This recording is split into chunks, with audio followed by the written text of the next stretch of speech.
T-Mobile being amazing. Okay, Twitch. Look at someone else's chat. 2, 4.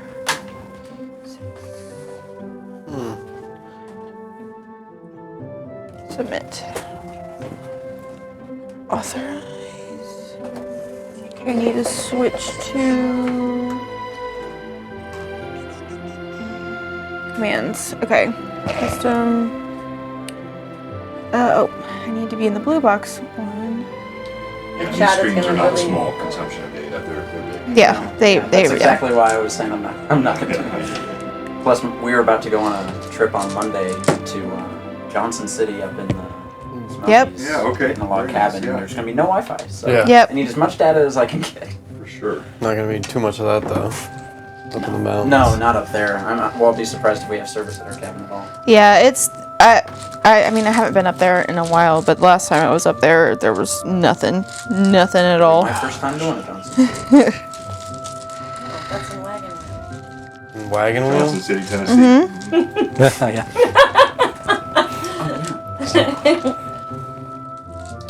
Hello, Canadian Ancient Gamer. Hey, Canadian. Mousestrapped. I saw you gave us a follow last night. Our newest follower, Mousestrapped, is on. I don't know if I'm saying it right because I see the play on words, Mousetrapped. But you spelled it Mousetrap like Chairman Mao, so I let it go that way. Pat66, good to see you. Pat, always one of our longtime followers and great viewers here. We appreciate you being with us.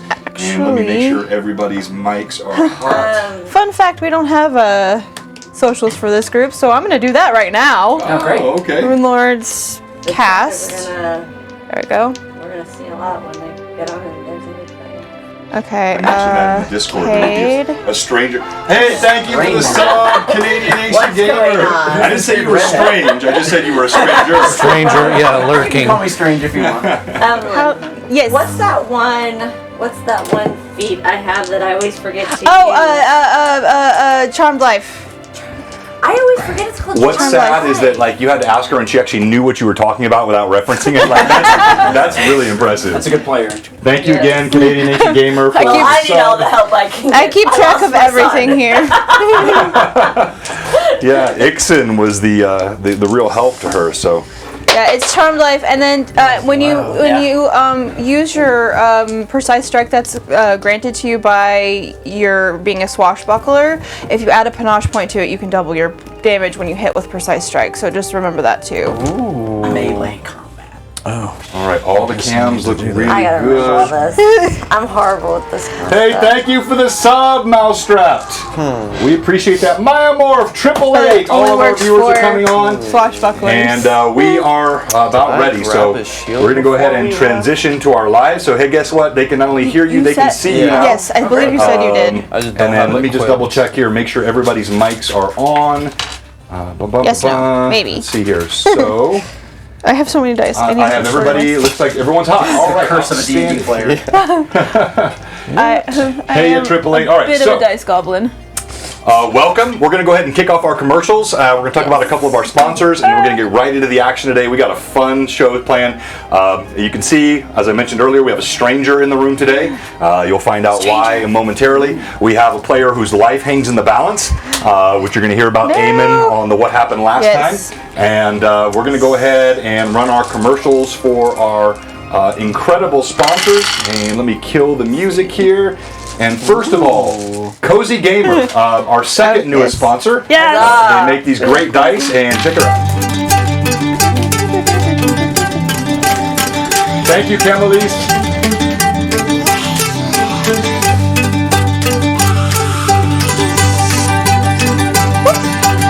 You can find her on the Etsy shop. It's in the chat. Go check out Cozy Gamer. Great dice. Please support our sponsors. They really help our channel, and they're good people too. Like we just like working with good people. Yes. So check her out. She is awesome. And then, of course, from one of our newest sponsors to our very oldest sponsor. Started with us from the beginning. Always a huge supporter. Started from the bottom. Now he's here.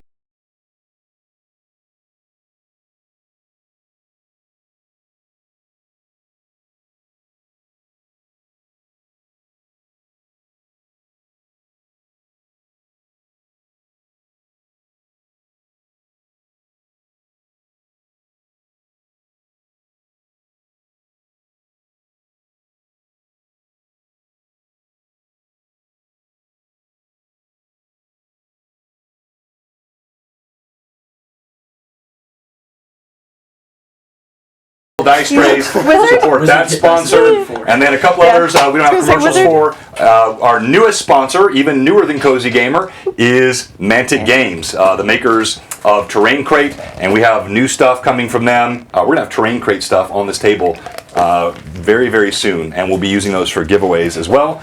And then Frederica draws. She does all the artwork. I still owe Eamon a caricature, so I'm going to be working on that this week, assuming he lives. That's why I didn't bother having it done this week, because I wasn't sure it would be needed. But we'll see if Eamon survives. And let me see. So I got any sponsors I forgot? Frederica, I mentioned that. Atris. Frederica. Atris Minis. Yes. How could I forget? Jorge from Atris Miniatures. Amazing minis. Many of the mini paints that you see here, I've often shown off that massive dragon up there. But even minis like Captain Cade Cardinal. Yar. You know, the work that Atris does is absolutely insane. He's so detailed. These cameras don't do it justice, and he is, I think, our second oldest sponsor, and we appreciate him. All right, so we're going to do quickly player introductions, Yes. and then we'll get to what happened last time. Let's go ahead and do the player introductions first. I'm going to have you switch it up a little bit, though, because we have a friend in the room today for the first time who will remain mysterious for the moment. Mysterious. I want you to describe again what you look like. I don't like Alright. saying. So welcome again. Of me. Describe what you look like, so Alright. your armor or your weapons or your cloak or your, like, just to give that sort of overview again. I think it's going to be good for our viewers to hear that again, because it's been a while since we've done that. And thank you everybody that joined us. You are officially, if you did not know, let him play Ray. Oh, that's a great idea. We could let the new guy play Ray. You can just sit with the horses while everyone's running. I always, because I forget to play Ray all the time. That's so true. That is so true. All right, and then so you go through all those things, and also for our newest viewers like Mousetrap, I know we got several new ones that followed last week. You are now part of the group affectionately known as the Mad Chatters. Yes. So when you're on the Blue Box stream, Welcome, Mad Chatters. our chat is very important to us. Yes, because you give us cheers and bits and those things, and we'll talk about advantage and how that works. mainly But the really, puns. it's the chat. It makes it so The much fun. puns. The only thing is the puns get really No, bad. I love the puns. It's like, more puns. So when you join Blue Box and you're watching with us, you're part of the Mad Chatters, Yes. and this is the best chat in all of Twitch. Yep, I it's absolutely true. believe it. It is. All right.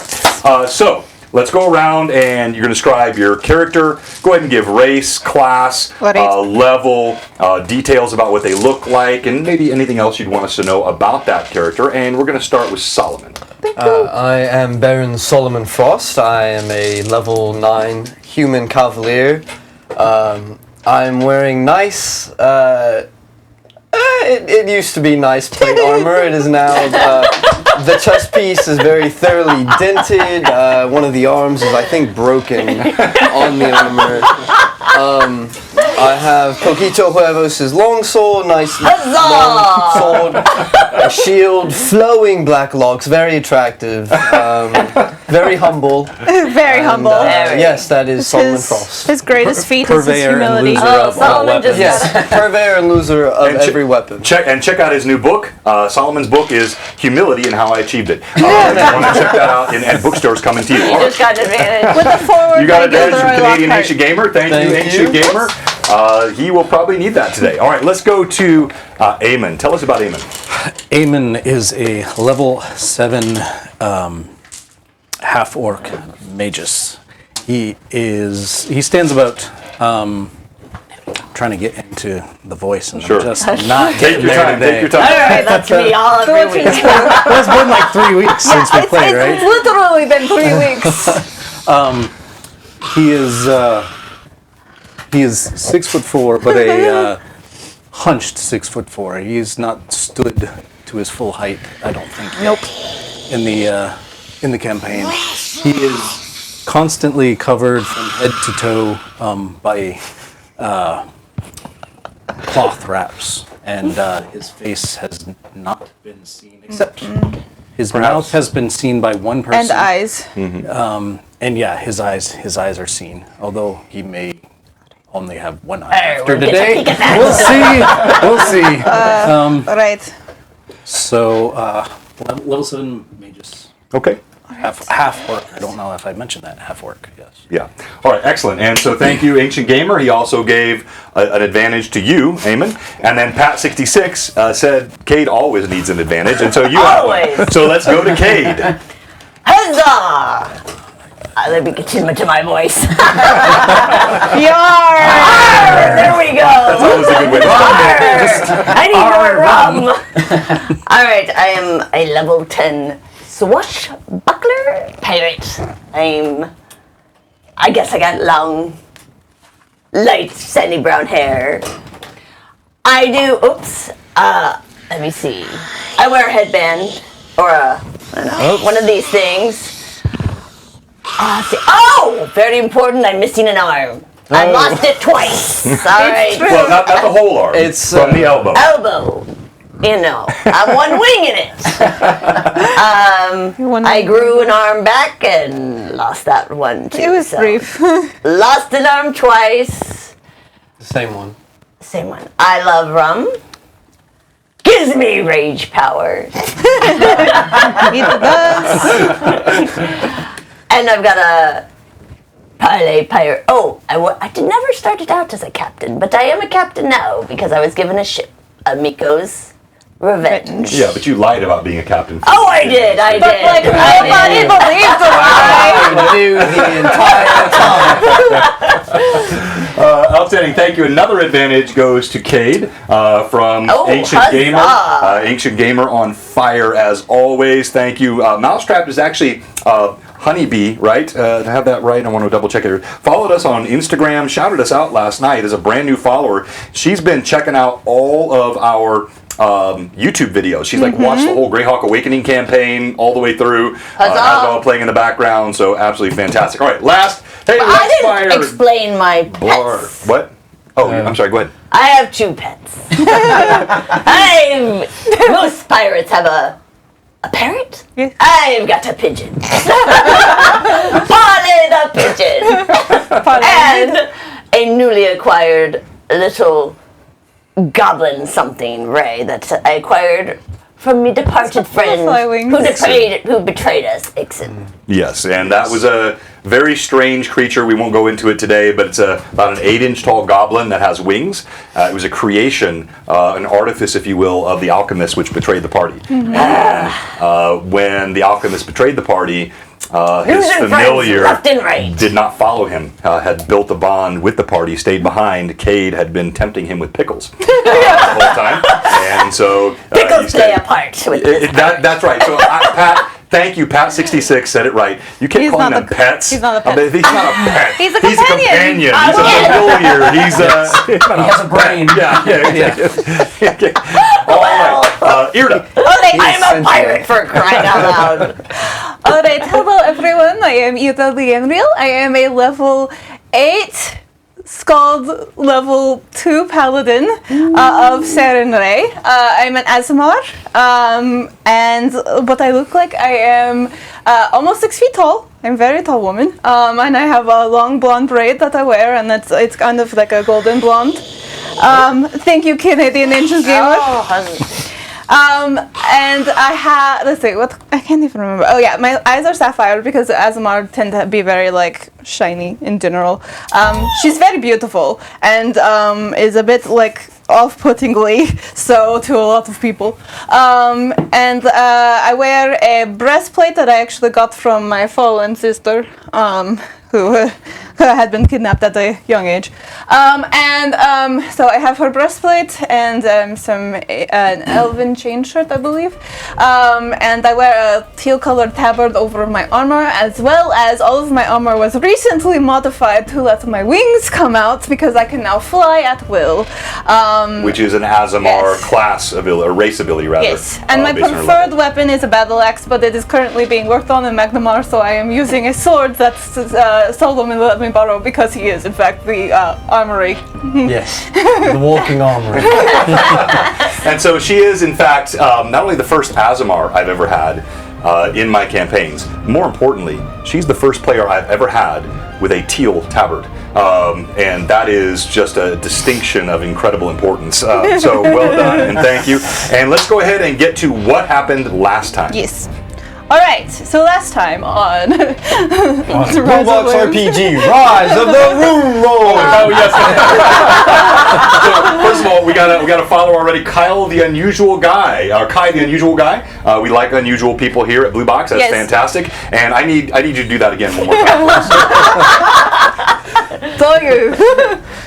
Tune in after the break to find out what happened in the last episode of Blue Box RPG: Rise of the Runelords. Where's that been all this time? You should be doing that every single week. Forevermore, that will be the intro. Yeah, exactly. So our last session, entitled "By Hook or by Crook," which is into the void now because it does not exist anymore. Because I failed and didn't upload it to YouTube before Twitch deleted it. So sorry. But we began our session at the what it was formerly Fort Rannoch, now belongs to the Heroes of Sandpoint, and name to be decided yet. We were furnished with supplies and weapons and things we might need by the remaining surviving members of Turtleback Ferry, and by the time we left, enough kind of people who were lagging behind had made their way to the fort. So there was about 100 people that had made their way to the fort by the time we left. We began to make our way. Make our way out. They were reinforcing the gate to make sure the fort did not flood, because up until this point, and continuing actually now as we made our way to the north, some strange rains had been occurring that were of magical nature and not natural. And we discovered that somewhere in these mountains is the source of this magic that is causing the flooding to happen, and it all ties back to the Sahedron runes, which are a 7-pointed star that has appeared many times throughout this campaign thus far, and they cannot be burned off. It is tattooed. And it is tattooed on several members of the town of Turtleback Ferry, and the basically people they're trying to drown these people to activate the tattoos. But we left the fort and began our way into the mountains, where very, very immediately Cade almost got washed away, and then Solomon almost got washed away. Oh, I almost and then I saved me almost got washed away.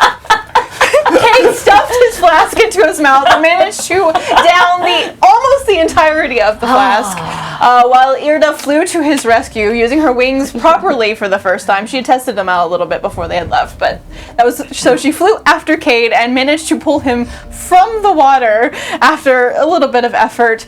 Cade was completely snockered by the time that she got him out of the water. Best use of the word snockered in a long time. Well done. And upriver slightly, Eamon had managed to sink himself trying to save Solomon, and actually, the very drunk Cade was the one who managed to get them both out of the river by attaching a rope to the horse's saddle and using the horse to pull them from the water. That was a good time. I think the smartest idea Cade's ever had. I concur. Now thoroughly soaked to the bone, both from rain and river water, the party continued their way northward. As they proceeded onward, the rain began to change to snow, and the ground was frozen instead of wet, as you can see before you.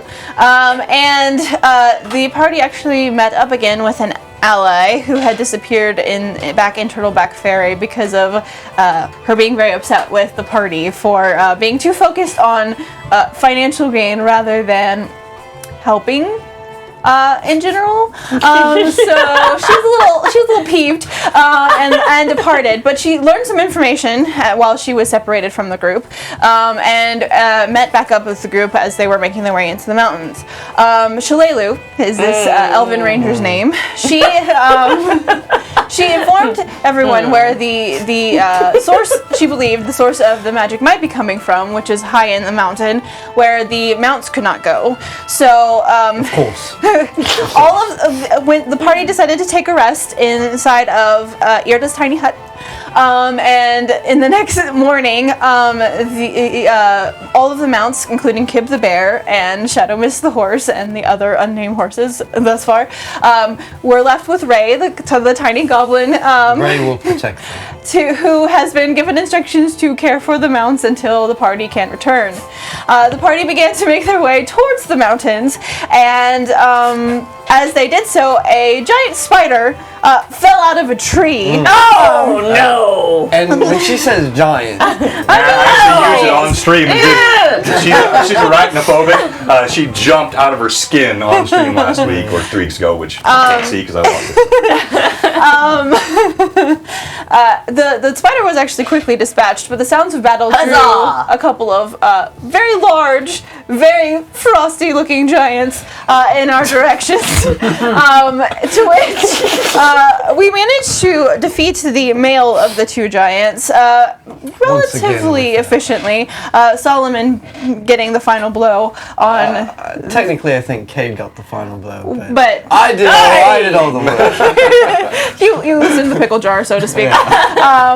So the male giant was felled, and the female, in a vengeance-filled rage, took her club and smacked Eamon right across the side of the head with a Tim crit table crit. That was a very high Tim crit table crit. And smashed his ocular bones on one side, sending that eye into the back of his head and launching him several feet away from the rest of the party. And so, yeah, that's why we're not mid-combat, and our ally is down and possibly not alive. Possibly out as well.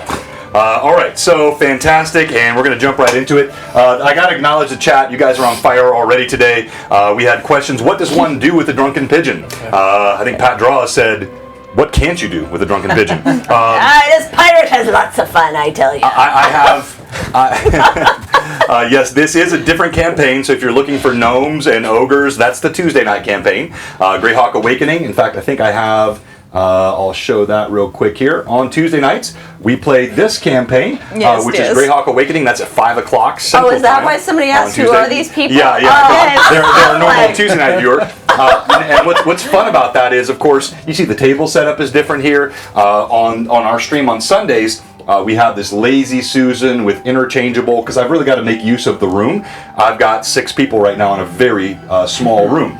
And so... Built by the pirate, nonetheless. Not the room, but the table, yes. I didn't help design it.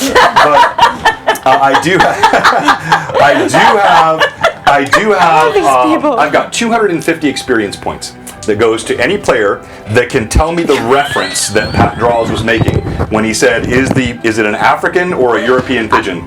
Your name is first. No idea. It's Monty Python and the Holy Grail. Monty Python! 250 experience points. Yes, that's the most arbitrary experience I've ever given away here at Blue Box. I'll take it. I like it. That was well done.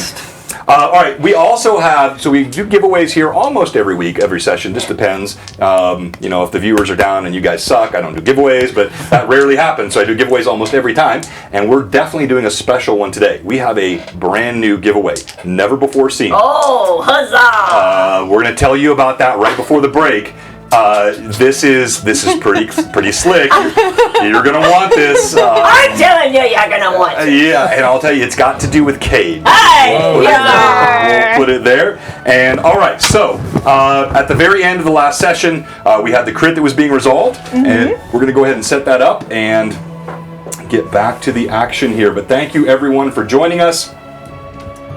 And what is your quest? You guys are too I'll funny. seek the Holy Grail. Let me kill the pleasant music. Yeah, I don't even know what they're talking about. I guess What is your name? What is your quest? What is your favorite color? Blue. No. Hey, Lord Ford, good to see you, sir. They call me. Yeah, I know. I kept turning her down, but all right. So, Eamon, as I said, she catches you with a massive blow to the face. Her club smacks. You feel your ocular bone crushed. You fly back into the tree. I need you to roll D20 for me, please, sir, and add your con bonus to your D20. And you roll with Can I advantage. roll at advantage? You should. Yeah. I was gonna say. You should get a +1 to all your saving throws. It's +2. +2. She yes. blew in his face. That's +2 right. to saves from him. If I'm unconscious though? No, it's all simultaneous, right? So you're making the save as It's you're your being banner, knocked right? That unconscious, gives so him the it's still +2 there. to Yep. saves. All right. Oh yes, +2 to your save. Haha. Oh, 20 nice. plus the natural 20. A nat 20. Yes. I am a Nat witness. 20. Plus. Pirate doesn't lie. So look, that save was to determine whether you simply lost an eye or whether you were killed.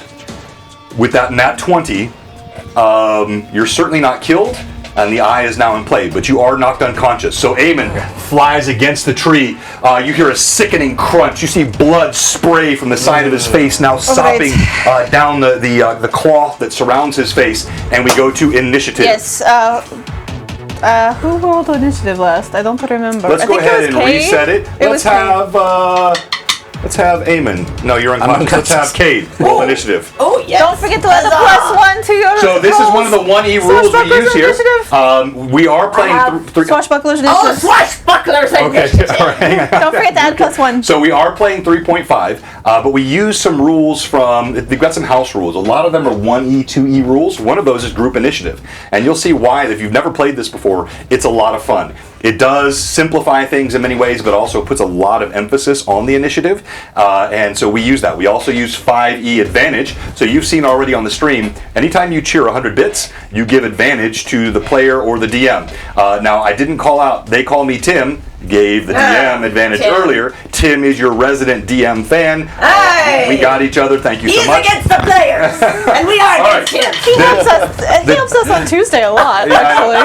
DM has a 3. Come on, Kate. Oh, I have a 3 plus swashbucklers initiative. You have Yeah. initiative. Cade, Huzzah. let's start with you. So this is Cade Cardinal here. I don't know where my laser pointer is. All right, so for our viewers, this is Captain Cade Cardinal here.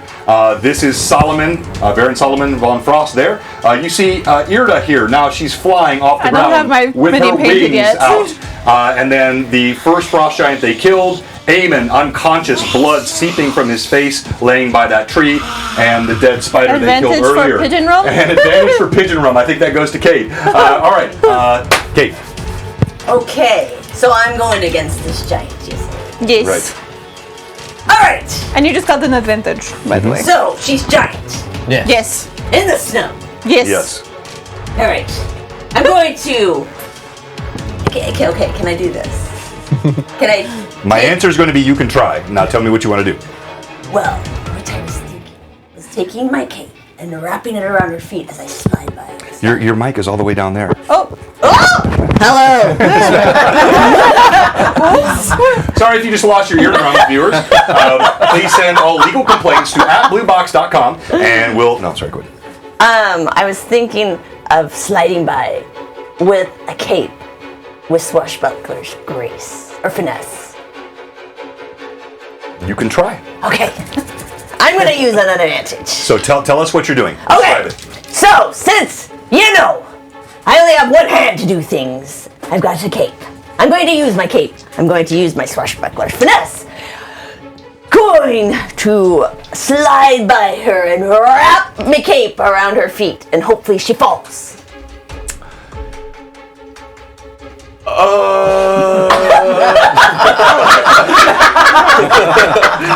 No, we did I'm not watch raging. The Empire Strikes Back anytime recently. There's my only anachronism I'm for the day. raging, by the way.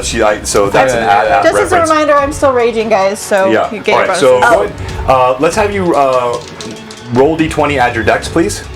Uh-oh, what's my dex? Okay, 3. Okay. Oh my gosh.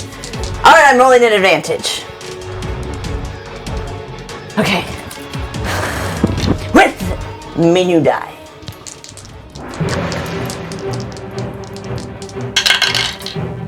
Oh, shoot. 14. All right. You see Cade. He runs forward. He rips his cape off. He slides in the snow. As he goes past, he actually slides a little bit out of control, bumps into Eamon. His cloak flaps harmlessly against her ankles. The giant looks down very confused as Cade goes flying right past her. And he goes. Alright, okay, and I just see that happen. Okay. Seeing as I probably saw Eamon launch it, Yes. I would like to try to fly to him, if possible. To try to heal him. So. Okay. So Can I fly? yes, you have. Yeah, with your flight, you have plenty of movement. Now you are going to go right in front of her, so that will provoke an Can I attack. go behind her to do it? Okay, so Perchance? let's just measure distance here. So that's going to be 5, 10, 15. You certainly can. With flight, I'm going to say yes. Okay. Yeah, that's quick. Stab her in the neck. You're going to fly. Stab her in the neck. One thing at a time, son! Stab her in the neck. All right, go ahead and roll your healing. Okay. Okay. Yeah, So I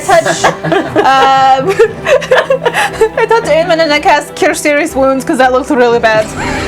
So. Eamon, you 3d8, take that healing. 10, 15, so 13 plus my level, right? So that's, yeah, 23. So you take that healing, but you remain unconscious. All right, we go to Solomon, Baron Solomon von Frost. And the rage I continues. charge this ugly giant with my beautiful sword of Poquito Huevos and slice Oh, directly Poquito.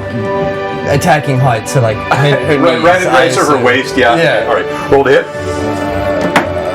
This one?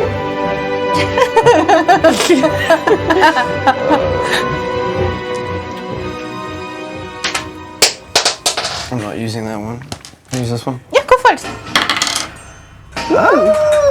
That's not to hit. I am goofy. You need to I'm roll a just real d20. goofball today. D20. There we go. Alright, for my first one, that's Ooh, a that's good. 32. That's a hit. 33. That's a strong hit. 33, And yeah. then for my second one, I should have tried to hit. well, that's a 15. That is a miss. Oh. Okay, roll your damage, please. Ooh! Wait, that's a 1. That's a 1. You rolled. Double zero. Yeah. Yeah, it's a 0 1. I know you got really excited. Wait, it was the wrong die anyway. No, you're not rolling D8. percentile, right? So Oh, roll again! Roll again, double man! zeros is a 10 if you're just rolling. He the rolled the wrong. He Yeah. rolled the wrong die. He's okay. supposed to roll a D8. There we go. 8. Better. No! 8 Huzzah! damage. 8. All right. Solomon's not Australian. You swing your blade. You see blood. You catch her right in the hip. Yes. She lets out a cry. Her blood splatters in the snow, steaming, coming off of her body. Hey, Hunter, good to see you. All right, and I think that concludes the party. Now she attacks. Oh, no. She is going to go squarely at Solomon. I'll get him from the She back. looks at her fallen companion. His blood seeping into the snow, and she gives a grimace. Her face contorts. You will pay for that! And she swings her massive club at you twice. Uh-oh. Ah! Solomon just yells back. The first one comes down. You duck out of the way. As it hits the snow, thunk! It sinks deep in the snow. You kind of pull your blade back. She flicks it quickly back up Oh, as no. you catches you in the side. You take 12 points of damage. Thunk! You get rocked to the side, and we go to initiative next round. So you won. You're rolling Okay, again. So roll again. Huzzah! DM has another 3. Oh, do I get Yeah. that initiative thing again? Every time. Yes, plus 1. Oh, you lost again! You have initiative. All right, so, Kate. Taunting the DM is not. All right, so Kate, you slide on the snow. Your cape sort of just dies on the ground behind you. You look up, you hear Solomon and the giant. Oh, blasted barnacles, man! And I get up. All right, you're right behind him. You can do an attack. All right, how will I'm attacking her from the behind? So Wait. Oh no, never mind. That does something different. I thought Shadow Mist is not thing with we us. had For would the do person who something, asked. but coordinated maneuver. Can we not do that? It's a +2. I have a coordinated maneuver that I could use as help with. Spells. I have it. Spells. I don't think it's just combat maneuver checks. Oh. But I thought I had one that did something else. Unfortunate. Okay. All right. Dang. All right. I'm on my own. So, blasted barnacles again. Here we go. We're gonna get some booty. So.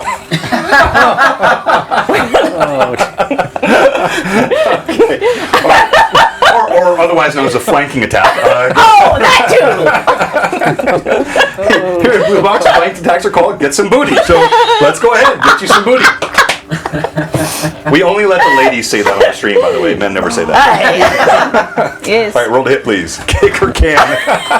Hey, Proto Woot. Oh, for the DM, 2 more advantages. Who are you people? Proto Woot and Tim. The people that always give the advantages to John. Yes, thank you so Literally much. always. All right, we're going to do. What's that one? Precise strike. Shake, Thunder Bay.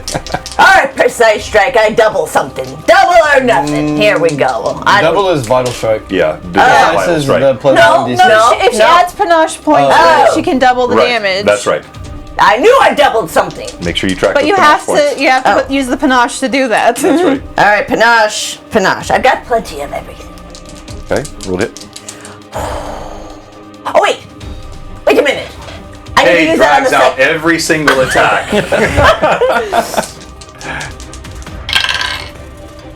Oh my gosh! Oh my That is gosh! a nat 20. Oh! All right. Oh my! Now roll.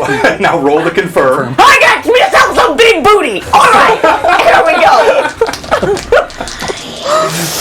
I got another panache, an advantage. It's all about that base. Oh, the chatters are on fire. Oh my That is crap. not a critical. Mark off both advantage, but it is a hit. Really Roll your sad. damage. I'm really sad. What? Roll your damage. Oh. Damage. But I get Thunder another Bay. roll. I know. Well, you want to roll that. You can roll your second attack if you want to do that before damage, or you can roll both and then roll damage, however you want to do it. There's one damage. I usually roll both my attacks and then do my damage. Yes, that's what I Okay, do. go ahead. All right, second attack. Oh, so I precise strike. So Did you use the You panache? can't use Yes. 2 feet same round. No. I don't allow 2 feats in the but same I'm round. doing panache. I'm No, it doing doesn't- it doesn't I'm doing matter. Only precise. I one. called it. Yeah, but you did on the first attack, right?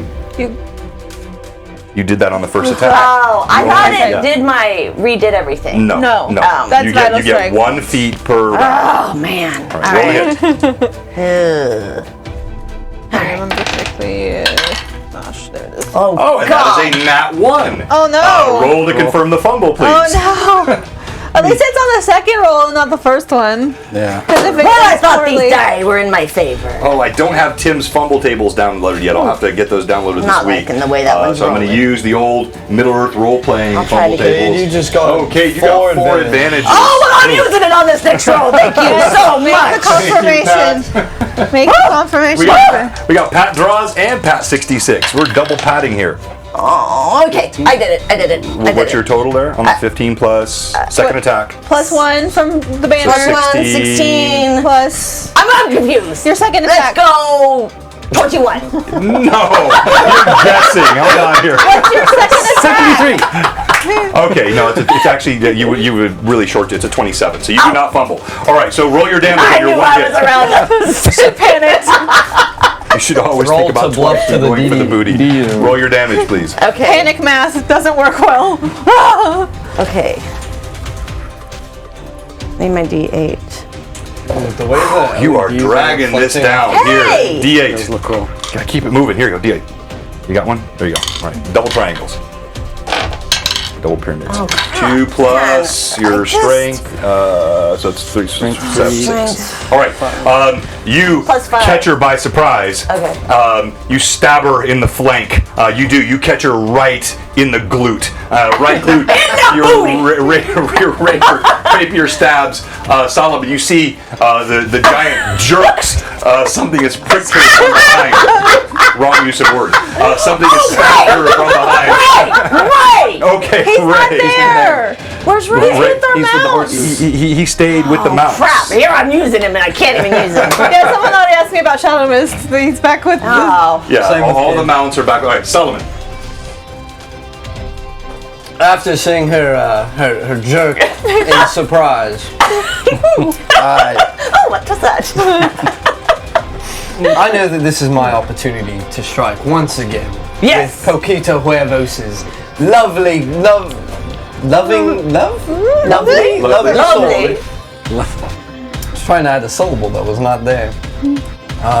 Fabulous. And I'm going to use Vital Strike on my your second attack. Okay, rolled it. By the way, type ! Giveaway in the chat to be joined. Thank you, T5? kindly unusual guys. You got an advantage. Type, and I'll show you here, ! Actually, giveaway, all one I word. got I rolled it. And we'll tell you what that giveaway is here shortly. Yeah. So I'll just start using them. My first attack was a 26. Just hits. And then my second attack, I'm going to take it advantage. Okay.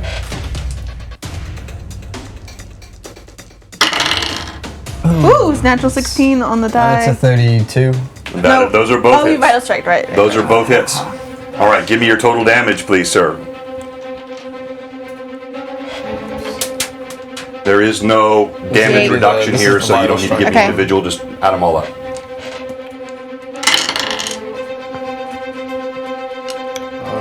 So 12 and then 8, 14, 26 total. All right. The blade that you swing, it's so well balanced. You're thinking fondly of Poquito Huevos as you swing it. You slice her twice more as she kind of leans back, taking the stab in the In the booty! then you catch her a second time in the knee. Blood splatters everywhere. She begins to stagger and become enraged. We now go to Irda. Okay, I want to fly up and get in her face. And I'm going to attack her. Hey. Irda, suddenly her wings, snow scatters everywhere, and you fly up directly in And the I'm face of going the to giant. use Vital Strike on my second attack. And let's see, so my first one, I'm gonna roll this one, I think. Oh, natural 19 on the die plus 16, it's a 35, 36 with the banner. So. That is a hit. And then for my Vital Strike, which I'm gonna take that off now. Okay, I'm gonna do this one at advantage. Boink.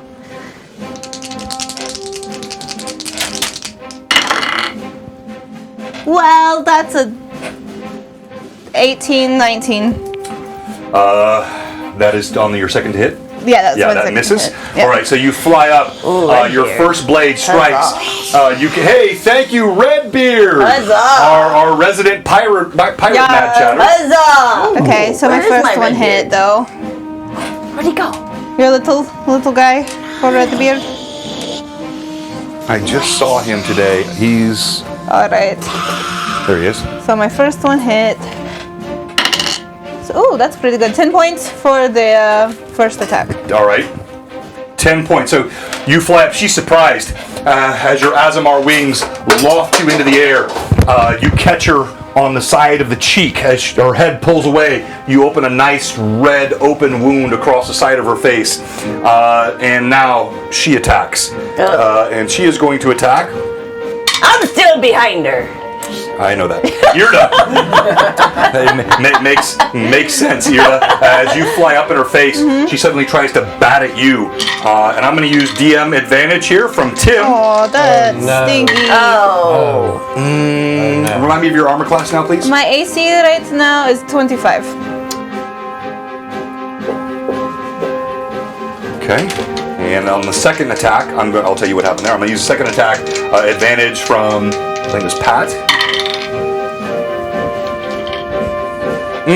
Man, not my Giant's day. You come up, she swings, your wings sort of dart you out of the way. Frustrated, she swings back again. You bat it aside with your blade, and she misses both times. We go to initiative. Okay, kid. Oh! DM has a 2 this time. That wasn't very good. I'm going with me. I know, yep. Okay. Every time. Oh, And crap. we tie. That's a 1 plus 1 Well, is a 2. So DM rolls again. DM is a 5 this no. time.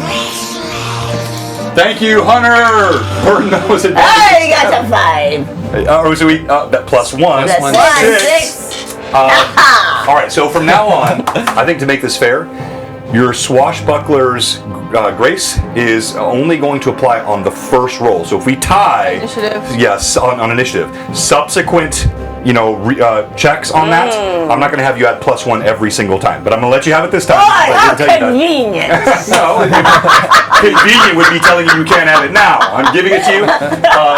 And so you got 2 more advantages from Hunter. Oranwar said he wants you to burn those advantages and stab her in the butt. Okay, you got it. All right, I'm going to. Okay. I'm gonna take 2 more shots at the booty. All right, Redbeard. here we go. Which die should I use? Redbeard, who were the advantages for that you gave? I'm Yeah, going everyone has to use track these. your own advantages. Make sure you erase them and add them as you get them yeah. and use them. I know. I wasn't talking to Okay. you. Okay, roll. All right, I'm going to use Vital Strike on the second one. Okay. Come on, give me a 20. Okay, then you're done. Okay, thank you. Thank you, Redbeard. Thank you, Redbeard. Not bad. 17. That's a hit. That's it. Okay. right. And you roll your second attack. Vital Strike. I'm using my other advantage. Okay. Did I already add those? So, Cade, Redbeard, I don't think I added them because I was going to use them both. Redbeard gave us 5 advantages between the 2 of us. Huzzah! So, do you want the 3 and I'll take the 2? It's Redbeard. I think that's fair. I'm a pirate! I'll take all 3! Okay. I'll take my 2. You take one. Alright! I figured he'd give you 1 extra. Oh, come on. 11 plus... 11, 22, 20. Just misses. Oh, crap. All right, so you have 1 hit. Now! She would pivot. She felt you stab her from behind, but she's now got this Azamar that she's trying to bat out of the air, even as Solomon is attacking her from the other Down side. the booty! 6 plus 11. Ooh, ouch. All right. Yes. You slice her in the other side. Hey! There's now blood streaming down her hamstrings. She staggers. You see her head start to dart back and forth. We go to Solomon. Let's this go, point, man! Instead of stabbing her, I want to slash her with. Do I have anything different? I don't think so. Is switching weapons? Thank you. Does that take a You full just got an 10? advantage. Oh, again? From Wow. Oranwar. My goodness, thank you. What do I look at? I'm gonna use precise strike for my first attack, Did I get the 4 advantages? and then nothing for the second. Pat one. draws? I don't know, did you? I don't. All 4. right, go ahead and roll the hit. First one. I just added 3 Both. from... Oh, that was a. There was 3 from nat 20. Captain Redbeard. A nat 20. Yeah, 4 from Pat. All right, roll to confirm. Oh. There's, Wow. You should have gotten a total of 7 up to now from those 2. Wait, maybe... But I got more from other people. I don't think I added 4 at one time. Okay, then the Holy cow, I'm rolling in The bits. dice is a 6, total of 16, 17, right? 20. Can I do math right now? 21? No, so 22. not a crit, just a hit. And then the second one, I'm rolling at advantage. And Do you that's- have all my rage stuff on? Yeah. Okay, I'm just making sure. That's a 27 to hit? That is a hit. Wait. All right, so you have 2 hits. Thank you very much, Captain Redbeard. Yeah, 100. We're 100 for advantage here. Yep. We may have to bump that back up to 200. Ancient Gamer gave 3 for the DM. Thank you, sir. Thank you, Hunter Oranwar. Alright, and then I need a d6. So 7 plus 3, 10 plus 6, 16 plus 9, 27. Ooh. Solomon, tell me what it looks like. Yes! Well done, I was sir. not expecting this. After just felling the other giant and Cade poking this one in the butt, Hey! and, flying at it, I look at it Team effort! and I take my sword and I run it across her belly and open up her intestines. Gruesome and disgusting. All right, so as you do this, Irda, you see this from below. Blood suddenly spurts up in your face, and you see her entrails, viscera, begin to spill out from her gut. Again, striking the snow, steam rising. She reaches out her hand toward her fallen companion, the male giant that lays in the snow, and as she does so, I will see you in the golden circle. And she falls to the ground, her blood seeping into the snow. What does that mean? Turning You're the left. angel dust red. You're left with the sound of the wind, the gusting in the snow, the blood of these giants and the spider, and Aemon, his breath barely rising and falling on his chest. Irda's gonna immediately fly down next to Aemon to check on him. I'm gonna run over to Aemon. Just be there. All right, so as you look at him, Irda, he is, you see there's still some color to his cheeks, but Do you we see feel the cheeks? Because he's wrapped. no, like he's got it like it's like his wrap has been ripped away yeah. where he was struck. His It's bone is tore. crushed. It's ripped away. You see the dark skin of a half ogre. You see a tusk that pokes up from his bottom lip. Blood seeping from his eye. When both of his eyes are closed, you see blood seeping down the side. Looks like the bone is crushed. You feel his pulse. It's thready.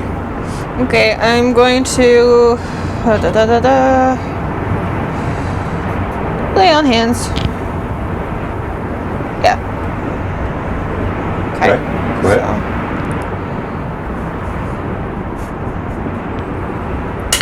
You place your hands on Aemon. Do I add anything to that? That's 2 points. And you receive 2 more points of healing. Again, like you see, the blood begins to staunch. It doesn't look like it's freshly flowing, but there is still a misshapen sort of crunch to the bone, and he remains unconscious. I'm going to.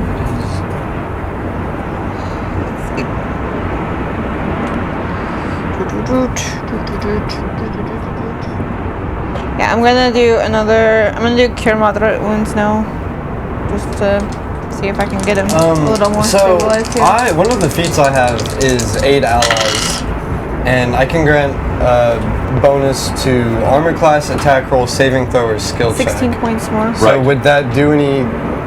Would I be able to like help this at all with that? Well, so no, read things it does. Armor class, spell check, saving throw. None of those things are happening right Yeah. now, but yes. I That's a good- gave him Alright, another this time, 16 points. 16 more points of healing. Are you completely healed now? Okay. You see all the blood has staunched. He's completely stabilized now. The pulse is strong. He still remains unconscious. You do still see, even as it heals, the bones have knit, but it's you see like there's a ridge on the brow. It's slightly misshapen. So it's definitely crunched and reformed through the healing in a way that it wasn't before. So it just looks very like ragged and sort of bulging here across the bone structure. But he remains unconscious. The wind blows white, snow flurries across Hook Mountain. It's growing more and more chill. It's late afternoon. So Irda's just kneeled down on the ground and she's going to just kind of try to see if she can wake up Aemon now. Okay. You shake him. I check. You tap him. He remains unconscious. So Lumen, Kate, I check the giant. Okay. Nothing like having 5 people in the room and only 3 are talking. So you move over. What are you doing, Thomas? Other booty on the giant. All right, so you check the female frost giant. Of course, you find her massive club. She has armor, bits of leather. Oh, there is a stink bug on me. How did that happen? That is a stink bug. You have what? There's a stink bug on me. Oh, no, that's the wood beetle. That's There a wood is bug. a stink bug. It is a stink bug. I know what those are, please. All right, 1 second. Let me go rescue my player from this harmless insect. I just don't know what to do about it. You just, here. I got You have a new familiar. I don't really want to grab your crotch. So just, there we go, poor little guy. Protein. Dinner. Crunchy. It's surprising to see on my leg. Like I said, it's a new familiar. A found familiar, if you will. Yes. So now everyone knows Solomon is actually not as brave as he pretended to be. He's never been as Stick brave. up the room. All right. So you find on. No, I did not. I did not grab his crotch. He lifted his sweats up for me nicely. Well, that sounded wrong. Didn't it? Yeah, I didn't get that. He lifted his sweats up for me. That's not what I meant. All right. Just start all over. On the giant, you find the bits of leather. You find the sword. You also find on her there is a sack attached to her side, a big leather pouch. I open it. Well, hopefully nothing surprises me. You pull open the drawstring. There's like a leather thong drawstring. As you pull it open, you find that there are 147 pieces of gold. Huzzah! There are 28 pieces of silver Huzzah! and 140 pieces of copper. I'll throw those to the people. There is also a big red gem. A big? Oh, I can throw it. Looks like a ruby of some kind. All right, Solomon, what are you doing? He's trying to find the other half of his Searching mic. the ground. Besides fearing beetles now for the rest of No, he's trying to find his His mic. mic is I'm gone. gonna try and do. It's broken. I'm gonna try and do CPR on. Oh, the fluffy thing fell off. Yes, on Eamon. Just basically do what Irda was doing and smack him and try and wake him up. Okay, don't worry about the fluffy thing. You'll be fine without it. Okay. All right, so the gem does not hum or vibrate. Hey, Jay, good to see you, Lord Gasamon. If you haven't yet, type / giveaway in the chat, and we'll tell you what that is here in just a few minutes. I want to use a different term. But I wanted to let them enter before they knew what it was. So. Aye. All right.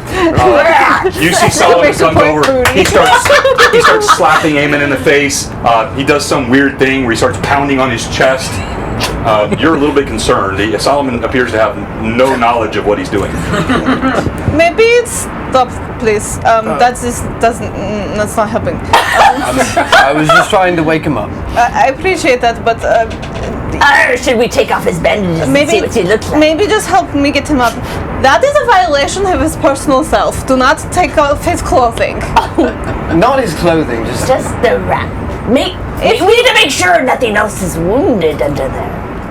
I'm so curious, please. Kate, would you want somebody removing articles of your clothing while you were unconscious? Depends on Okay, probably asked the wrong person that question. If you're a new viewer, you don't know. The player is playing a male pirate. She's a she, but he's a he. It's like if it's here. So when sometimes the comments just appear to be gender incongruent, that's why. So. Yes, so let's not start undoing his. He feels like he'll be okay. Let's just can we try to get him up, perhaps? I checked the other big giants. I already checked it. What, you did? Yeah. Ah, crap. No, I didn't. We were. No, you didn't. Yeah. How dare you take away my booty? All right, who checks it? Me. All right, so Solomon, you're over here. You're slapping Eamon and being chastened by Irda. Cade, you run over greedily as you search the giant. You see he's got this massive axe. It's like 12 feet long, huge haft, huge blade, a wicked curved spike on the backside. Way too big for any of you to use.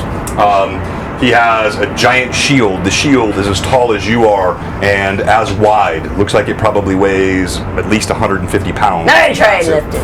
Well, you lift it like Oh. with both hands. No, he only has one arm. So you put one arm under it. You kind of lift like this. You get your back into it. It's it's heavy for you. But you see two things on him. He also has a pouch. I check the pouch. Okay, when you want me to finish? There's also there's also an amulet hanging around his neck. Oh, I take the amulet. Okay, which I take them both. Which one first? all right, you pull the pouch I have off. to hurry before he comes over and takes them, so I take them both. He's helping me get Eamon That up. doesn't matter. I got to always be on my wits about that one. As you open the pouch, you see that there are no coins in this pouch, but there are 4 diamonds. And there's also a what is Hozar? There's also a potion. So you have four medium-sized diamonds, and there is a potion that's got a sort of a pearl effervescent sheen to it. Ooh, a potion. The amulet that you pull A off of his pearly neck. potion. The amulet that you pull off of his neck. It's a leather thong. It's pretty tight around. No, golly. Wow, can you please get your head out of the gutter? Okay, it's a leather thong, and on the end of A it, thong, you say? there's an amulet with a fist on it. We normally are much more serious here on Blue Box about our D&D, but not today. You got a fist on the end of the amulet. Okay, how big is it? The thong it's large enough to go around, so it would. Well, no, I you mean wouldn't the think- fist. Oh, it's like fist size, while ago, like human fist size. Oh. It's a good sized amulet. Oh. Okay. I feel like that was a thing. All right, Irda, Solomon. Eamon is not responding to anything you do. I have an idea. We light a fire. A hot steak. No, we're not going to burn anybody else. You remember how that ended last time? The guy died. That's really bad. Well, Eamon doesn't have. Well, he might have the tattoo. We don't know what he has. We but I should don't- see if he has the tattoo. I'm not. I'm not comfortable with searching up the body of our ally. He is still alive. He's just. But we don't know much about him, do we? You see Cade swaggers over. He's got a couple of heavy pouches. And I got the I put that sucker around my neck. You already put it on? Oh no. Oh no, you said it. You said it. Oh no. Of course I would have put it on. I just do things without.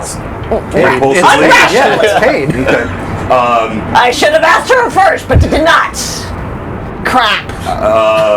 So yeah, we have had ample numbers of cursed items in all of my campaigns, which should teach players to be a bit more circumspect. However, actually, when you put this one on, you suddenly feel a sense of strength. Oh, Force through you. what is that? Kate's already wearing something around his neck. What are you wearing now? 7-pointed star, so I look all Yeah, that would decked out. conflict Okay, with this. Yeah, okay. but thank you. I didn't know. That would, yeah, no, that's good. But thank you. Yeah, I like lots of chains. All right, so yeah, you feel a sort of an infusion of strength as you put it on. Oh, huzzah. All right. What's the feeling? It's a nice shiny little trinket you have there, Cade. I know, and it makes me feel shiny too. Isn't that what your arm does?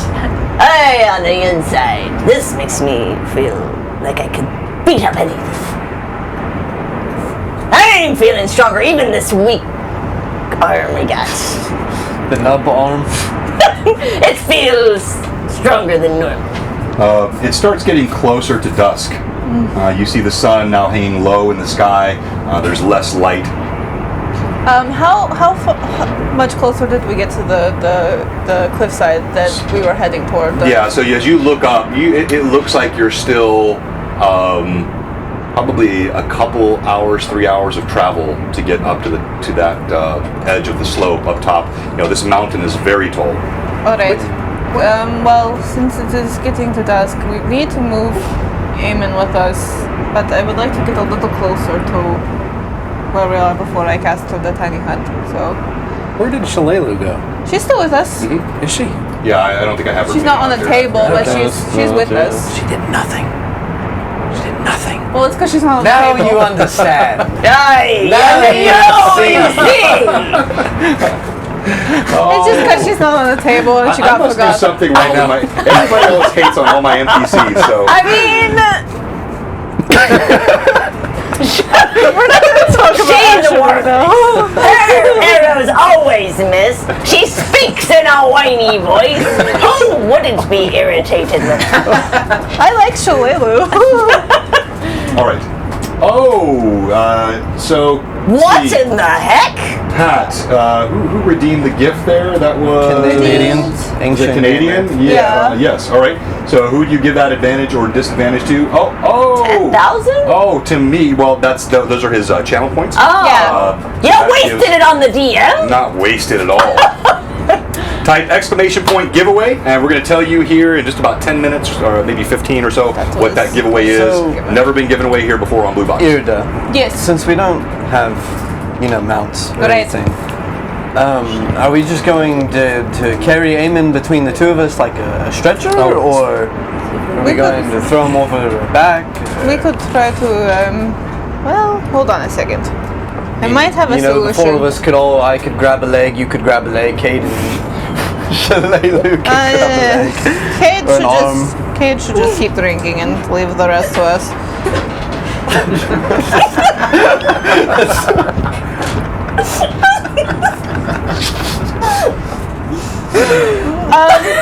It's fairly true. Okay, so Or we... I have a plan if you would like to hear it. Yes. And I turn towards Eamon's unconscious body.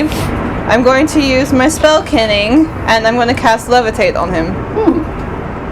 Okay. And then we can move him more easily. So how long can you levitate? While you're doing that, by the way, if you're watching today Let me see. and you haven't followed, or if you have followed and you haven't subbed, we have one question for you here at Blue Box. What are you doing? Give us a follow, give us a sub, please, and we'll be going to break here in a minute, and we'll announce our giveaway. All right, so you just spell Kenny. It will last for 10 minutes, but at least it will get us a little further. I have an idea for when your fancy magic stops working. Alright. We take my cape, my cloak, not Alright. my cape.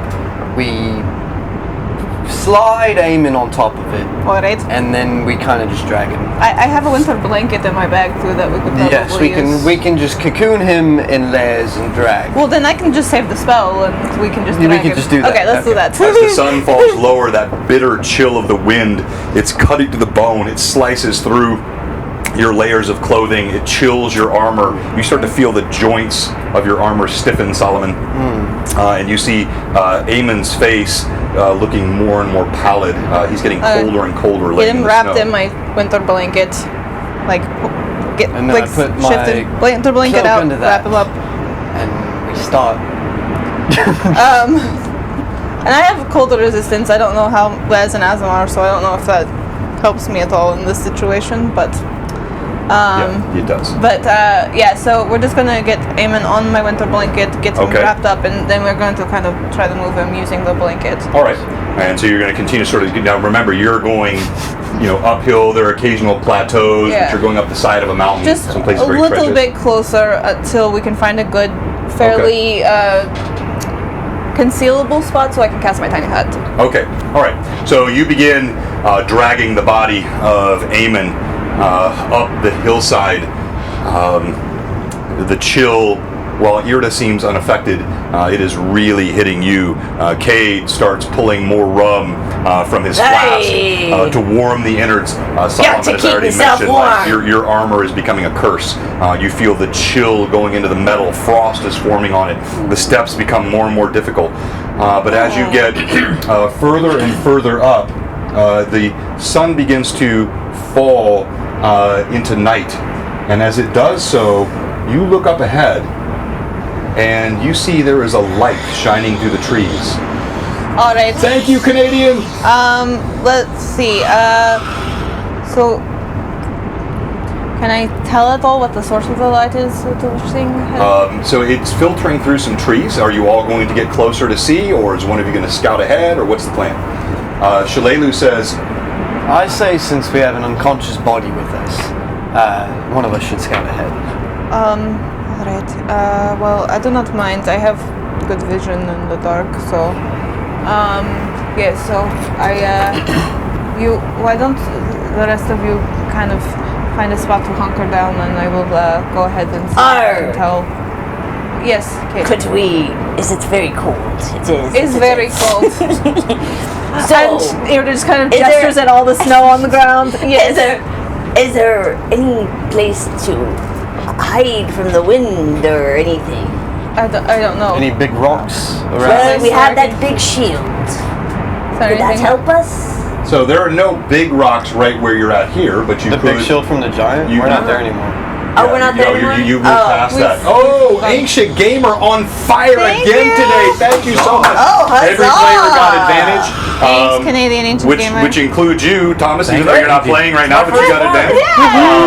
And so there's no immediate shelter you see in this area. But again, there is that light that I referenced shining through the trees. Well, why don't you all huddle up together as best as possible, and I will go see if I can see what's going on. And Can I like a fire thing? By the way, can everybody hear Irda when she's What? talking? I want to make Oh, sure yeah. that no one said they can't, We- so we it might be don't fine. wanna Just let me know. Can you affect, hear Irda? She's the quietest when she's speaking like that, and if you're hearing her, I know you're hearing everyone. So just let us know. I want to make sure my wind effects and everything aren't drowning out any of the players. We don't want to draw attention to ourselves too much. Or does anybody need a bit of rum I could use to feel a bit little of rum. warmer? Me. Alright, here you go, sir. A little thing of rum. everybody can hear Kate in the coastal United We're not worried States. about hearing me or Kate. Not too worried about Solomon. If We you can't sometimes hear me, worry sometimes- about Eamon, and we all like Irda. Depends on what she's doing. All right, good. All right, we're fine. All right. Cool. So yes, huddle up, and then I will just try to keep Kate quiet for a little bit, and I will. All right, so Irda, you start moving through the snow. As you do, I'm gonna try to move quietly if at all possible. you move as quietly as you can, Right. but obviously I mean, snow crunches. in the snow, you have the crunching of your steps in the snow, and the wind begins to die down just a bit as it gets darker. But you walking in the snow, you get closer and closer to the light. And as you get closer, walking through the snow, you see there's actually what looks like a cabin, a log cabin. Strangely incongruous. You know, it's just sitting here out in the middle. It's on a plateau that you find right here on the slope. So it goes, it goes vertical and then kind of like this and like this. So on a kind of a tableau, it's sitting there in the forest, and there's a light shining through the window. Does it look like a standard, like, human-sized cabin, or is it, like, giant-sized? Questions. Very, very good question. And it does look like a standard-sized human cabin nestled up in the woods. Can I try to kind of looks get closer cozy. to the window and peek inside? So Who needs to die today? you move closer. As you get closer to the window, you see that light shining out, and it's hard to see inside. The glass appears to be almost opaque. Okay. Well, There's a door right on the front, and you see there's some smoke coming out of the chimney.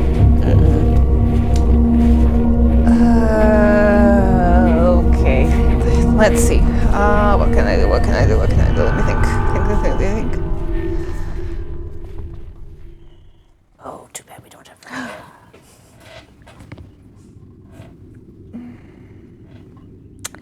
I'm going to cast Alter Self on myself. Okay. And I'm going to make myself look like the dark-haired woman that I was in the Magnamar. Right. The kind of peasant-looking Yeah, woman, uh-huh. but wearing heavier clothing, basically. And I'm just going to conceal my weapons as part of the alteration. And I'll just walk up to the door and knock. All right, you knock on the door. Nothing suspicious here in the middle of nowhere. You change form, now looking like a middle-aged peasant woman, simple rough-spun cloth dress. All of your weapons vanish, your hair pulled back in a bun at the back, crow's feet lines on your face. You knock on the door, your knuckles rap against wood. It looks like wood, but as they hit, it feels like stone. It feels very solid. Okay. You hear a knock at your door. Oh. Hello. You hear a voice from inside. I'm not expecting visitors.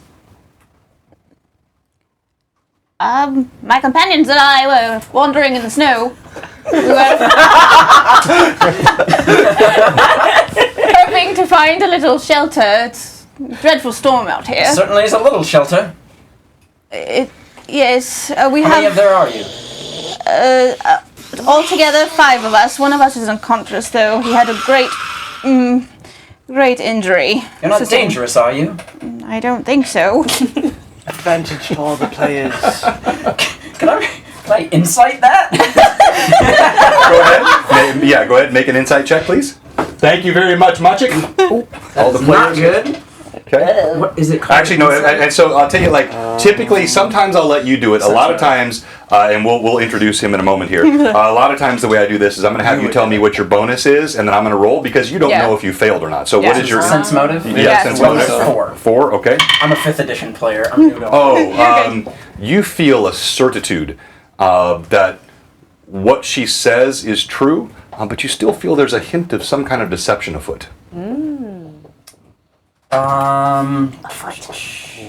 It's confusing to you. It doesn't feel. You don't feel anything nefarious, but you do feel there's deception. I'm going to pull out my spellbook rather quickly. Okay. Flutter through the pages, mutter something, and cast Detect Magic. All right. To try and sense something through the door. Yes, absolutely. So, you take a moment and you concentrate.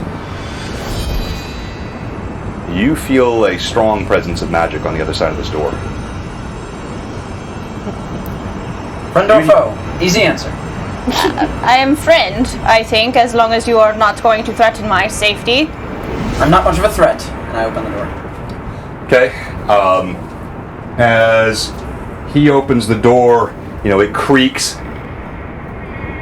on the wooden hinge, and you see standing on the inside. Tell her what she sees. You see a rather tall and lanky, pale white human man. Okay. With long, sort of thick, deep red hair, with these long mutton chops that are bright white. They go back into these 2 streaks that go down the end of his hair that he has not.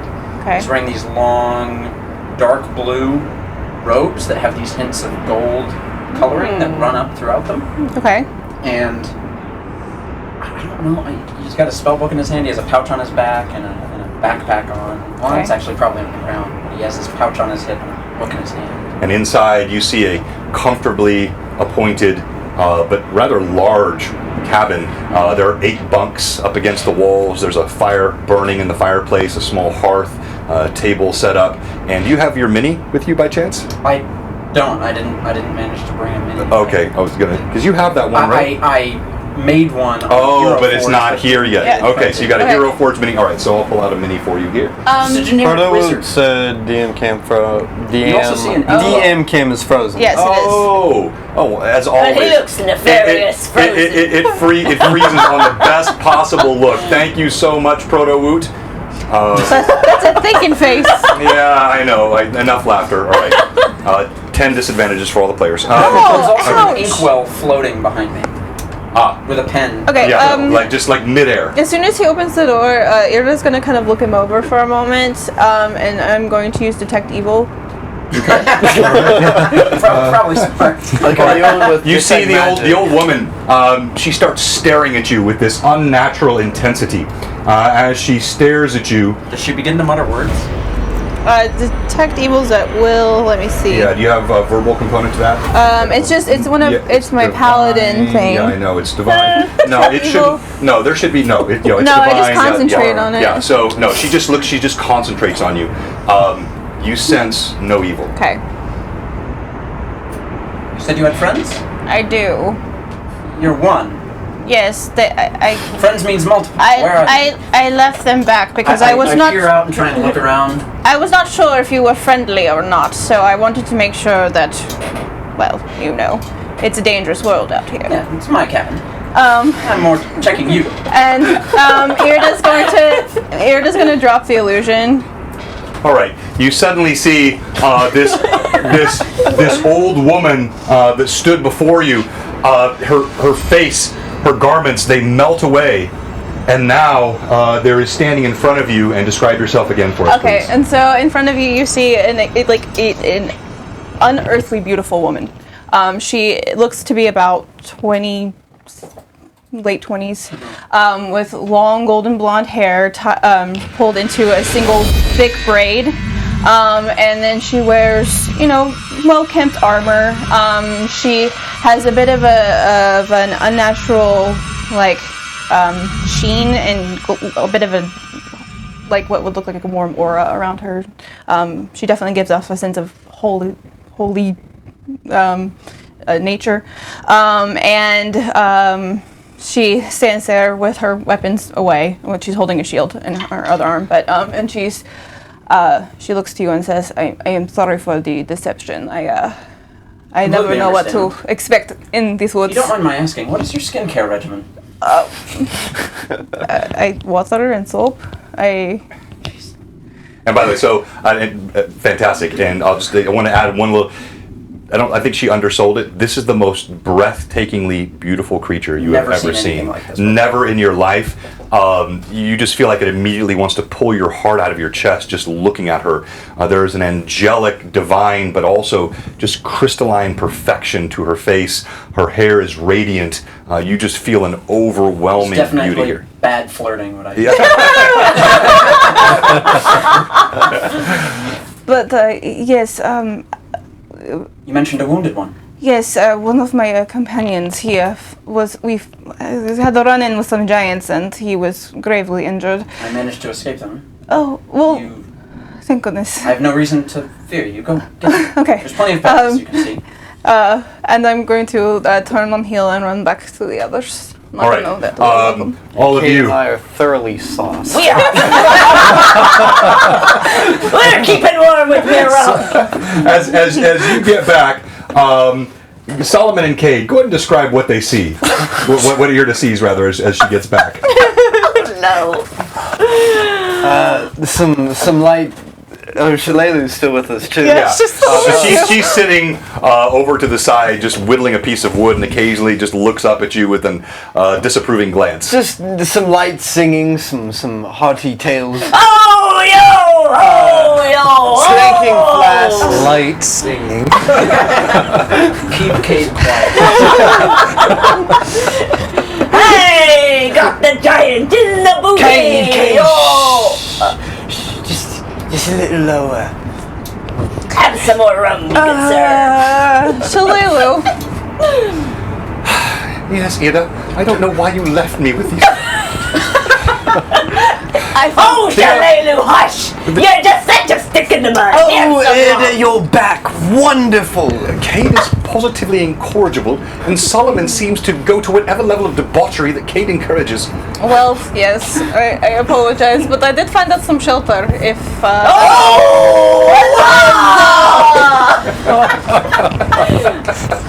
We're freezing our barnacles off here. I need to learn a silent spell. All right. In moments, Alcott, you see there is this band, as described earlier. You see this knight in shining but frost-covered armor, bits of it dented and plates pulled off, Looking rough. blood stained. Then you see the same just breathtakingly enchanting Azamar walking with them. There is an elven looks like a ranger. She stands a little over 5 feet tall. She's got a bow strapped across her back. She has beautiful golden hair pulled back in a circlet, but otherwise looks like a creature of nature. Then you see next to the knight, who the knight is kind of staggering a bit as he walks through the snow. Behind him you see this. Nothing could describe this person better than a pirate. You see this blousy white shirt opened up down to the navel with chest hair out, necklaces on, got a rapier on his side, and he's singing. And I only have one arm. Remember that? Or singing ribald songs as he walks along, sloshing through the snow with a strange swagger, and the knight is dragging something on a cloak behind him. And I would be helping Okay, yes. him move the... I'm not going to leave Eamon's fate up to Solomon. Johnny Depp just texted, and he's insulted by Kate. Yes, here is the rest of my companions. Hello! Aye, huzzah! So you see the aforementioned, what I described. This man stands in the doorway. He's robed. He looks a bit puzzled, and you see something floating behind him as the warm light spills out. You see the same thing. And warm air. And Does warm he, air, oh yes. wait, do you wear a hat? I do not. Oh, right. Hair only. So you see, you approach that same thing I showed earlier. It's a cabin sitting right on the side of this mountain, nestled in a short little plateau.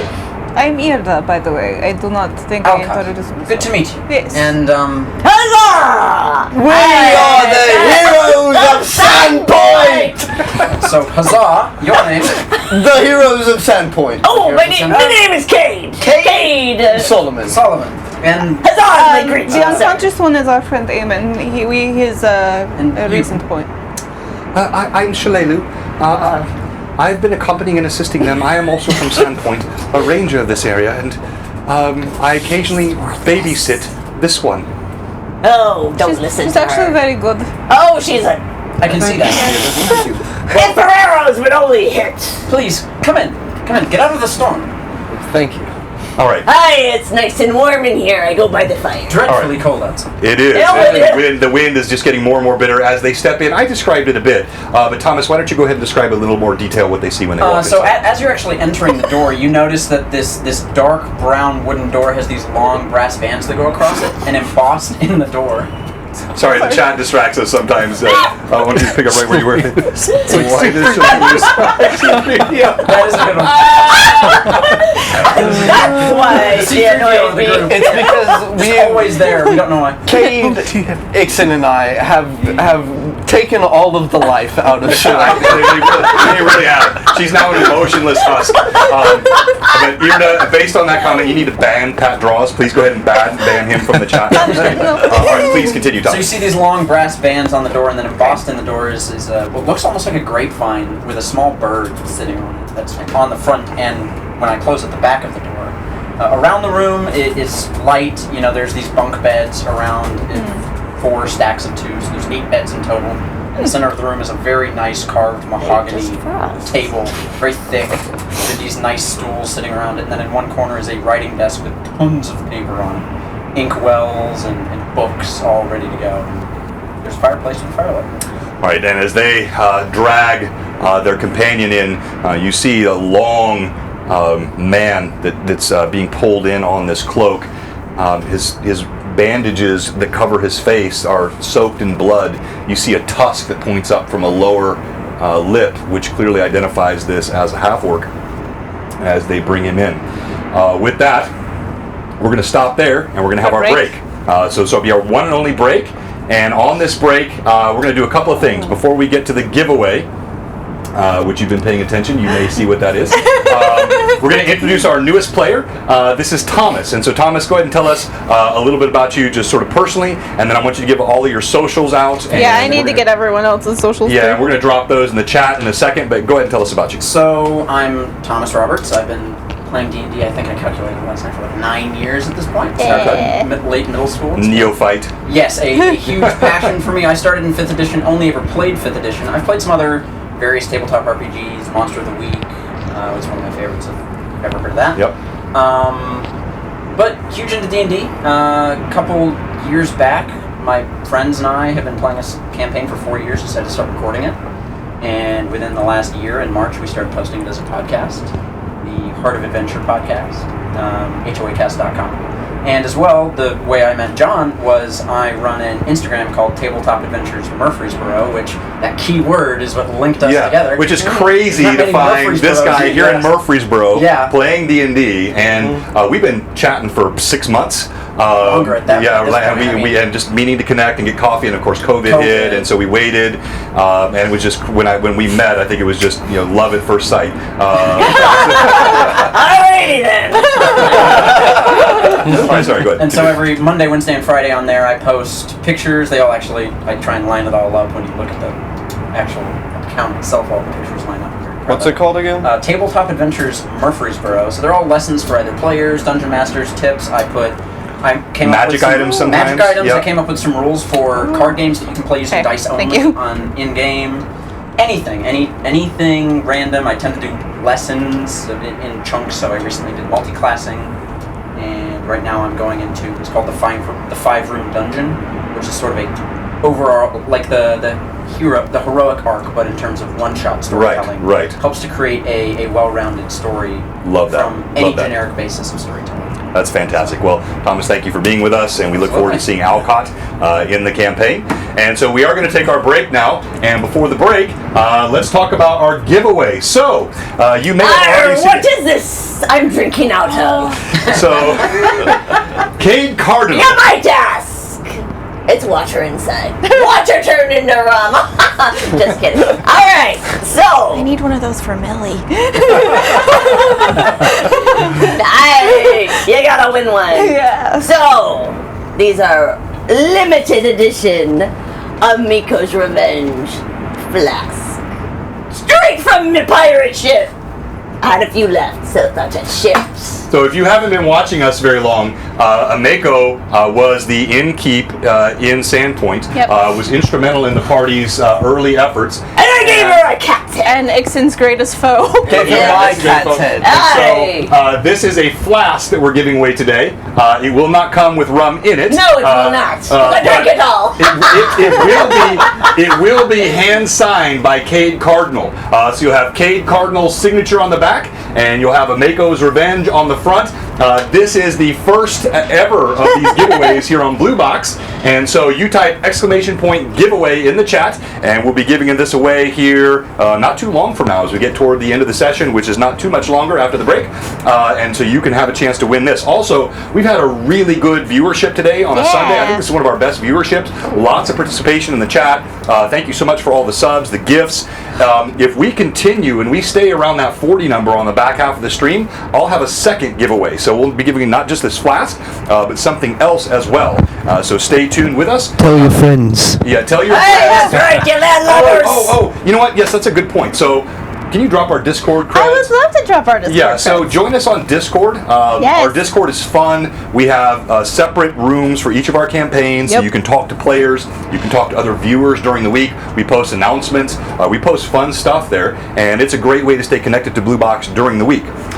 Also, though, I'm setting a personal goal, and I'm probably setting myself up for failure because there's only 2.5 months left.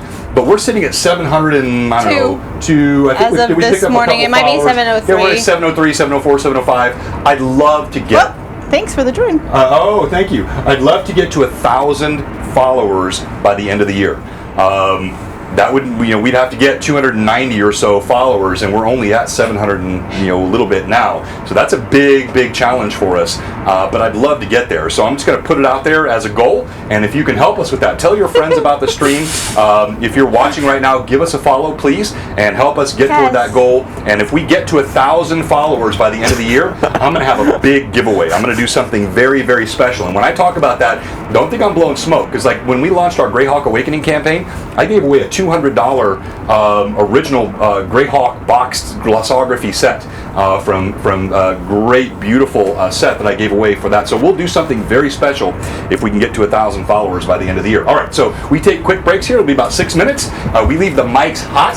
So some of the players will be in the room. They may be in and out using the restroom or getting a drink, or Chris is going to go out. Turn your mic off. If Smoke a cigar and take a few shots of vodka.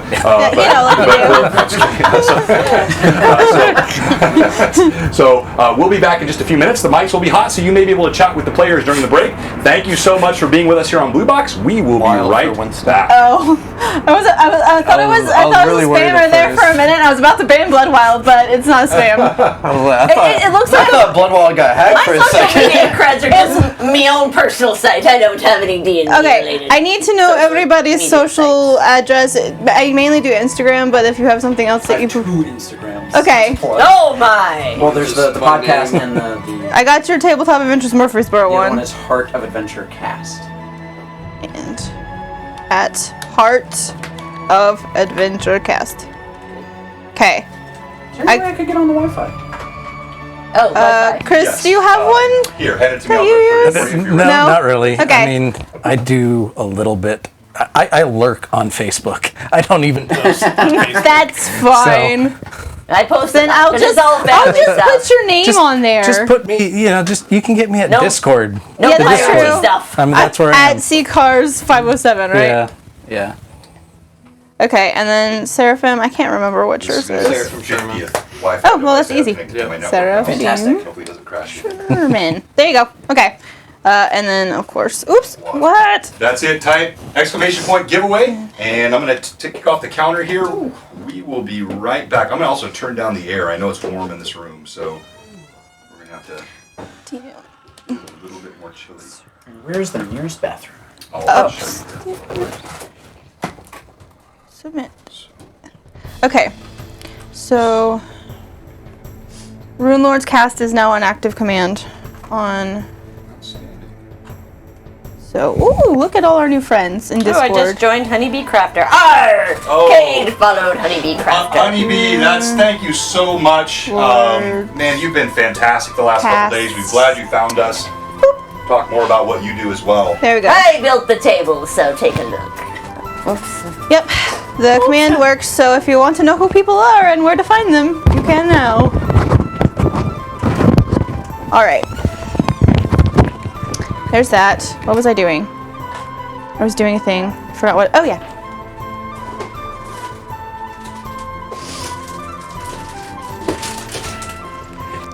You know, if John had gotten Eamon's art, he would have died today. Yeah, it's true.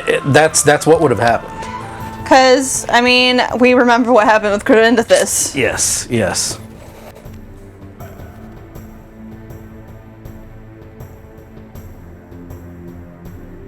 I got my winged Irida mini. I haven't painted her yet, but I have her. So that when she's flying, we can use her. Nice, nice. But I've been cleaning a lot lately, so I haven't had time to paint.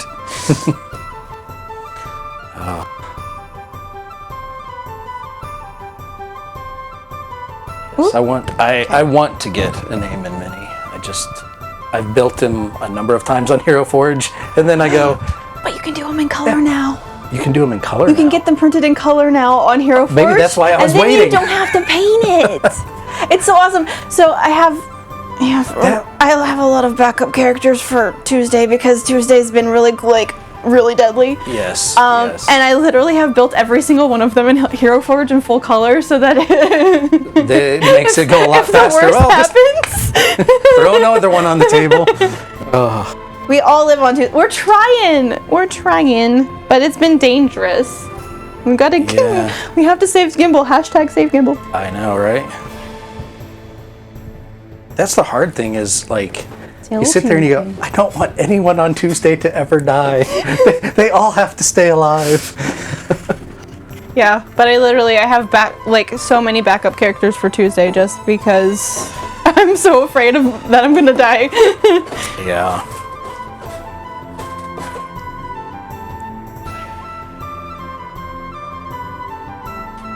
Well, and our only healer in the whole group really is an NPC. It's Ashrin. That everyone hates. That everyone wants to die. It's like, poor kid. The curse of Well, And she's gotten. the curse of being she's an not. NPC. She has no. She She just doesn't.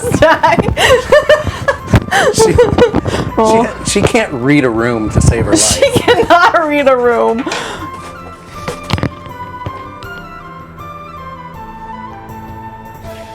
Down with Asherin.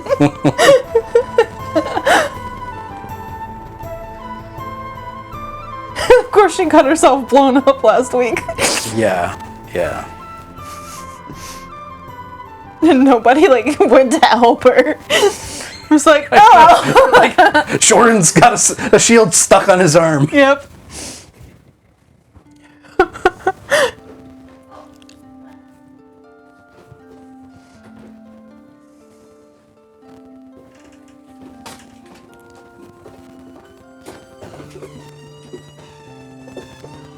Maybe we give Asherin the shield. Oh no!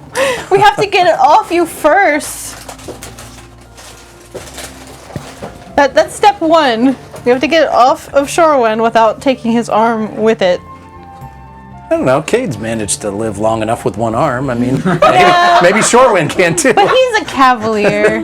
True. Tell her it thinks she's cute. No, then Shorwen's just got to carry her around everywhere.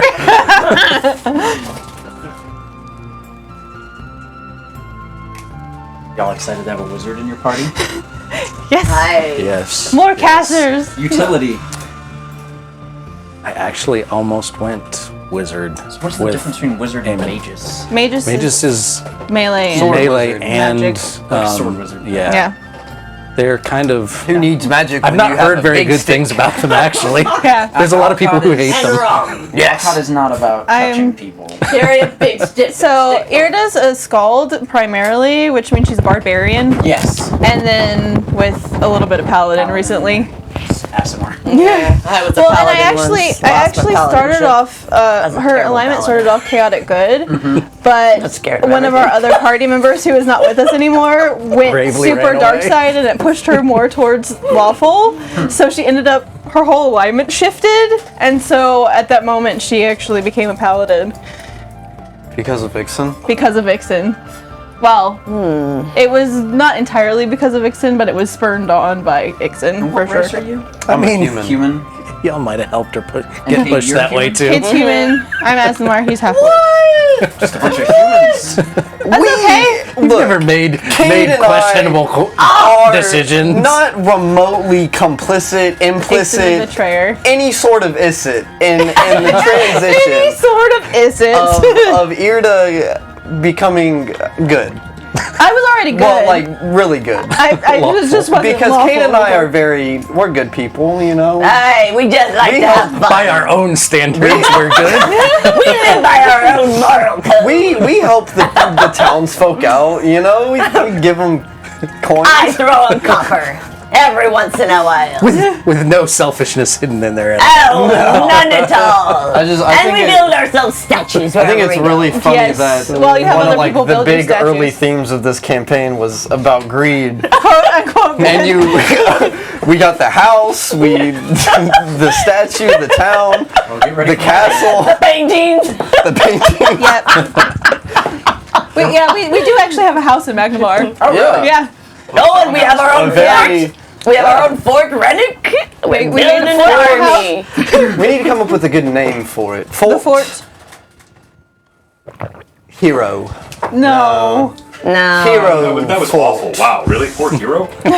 Our group is level 10 and we still don't have a group name too. So I feel that. We're the heroes of Sandpoint. We're the heroes of Sandpoint, Plus the one. saviors of Fort Rannick, the a killers long of list. the sisters. sisters. Lots of Sister drugs. Slayers. The sister slayers. Yeah. Yes. Titles upon titles. Yes. Yes. There was one thing about the cabin that I neglected to mention, however, that I just thought of. In the corner, there is a massive greatsword. Gilded in gold, with a Oh, dear. huge shield sitting in front of a steel shield that is also gilded in gold. Oh, Solomon does not go to Keep the an eye fire. on that one. Okay, so as we're he starts lusting after your weapon. So I neglected to shiny. mention that. Fort So- Tipsy and the Wind. But you might make a mention of greed. Yes, yes. Mousetrap Fort Booty. These are- Booty. All right, so he mentioned the shield. Rum and booty. The shield shield has this heraldry on it over there in the corner. Oh, I made that. Yeah. Nice. what a cute little bird. Yeah, that was what I mentioned that was on the door as well. Oh, I love that. That's so All right, cool. so we are back. Type exclamation point giveaway. Yeah, exactly. Maciek, yeah, you're blowing up the chat, man. Thank you so much. This cool flask, a Mako's Revenge, metal flask, screw top. Great for all of your Kool-Aid during the Blue Box stream or whatever else you might be imbibing. And we're going to resume inside the hut of Alcott. And you've now, thank you for the follow, Great. Vertigo's son. Great, Ronnie. make way. I've never understood how this works. We always pick up viewers on break. Every single. Because we're so Poor entertaining Ronnie. on I don't know break, what John. I think when I'm off, it's better. Like we're gonna do like just a basic podcast here every week. No DM. Let the players chat. I know And it's more about gonna blow up. Yeah. We can just hang out. Yeah, we'll just Talk hang out and D&D. chat. All right, Bluebird. We want Bluebird on bread. Ooh. That's a good idea. I heard that's a good idea, because I make me own shirts. Mousetrap, that could happen. All right, It so could. bring it down. Giveaway happen in a few minutes. You're inside this log cabin, perched in the midst of Hook Mountain. You can still hear the sound of the wind through the window, which looked opaque as you looked in. It's now perfectly clear as you look out. The fireplace burns, and then this inkwell that you saw floating in the air, it kind of floats over and lands on top of the desk of its own accord, and we resume play. Mentioned giants. Yes. We Well, killed how'd it them, go? Why, they're lying in the snow. How did he fare? Ooh, bars. I know.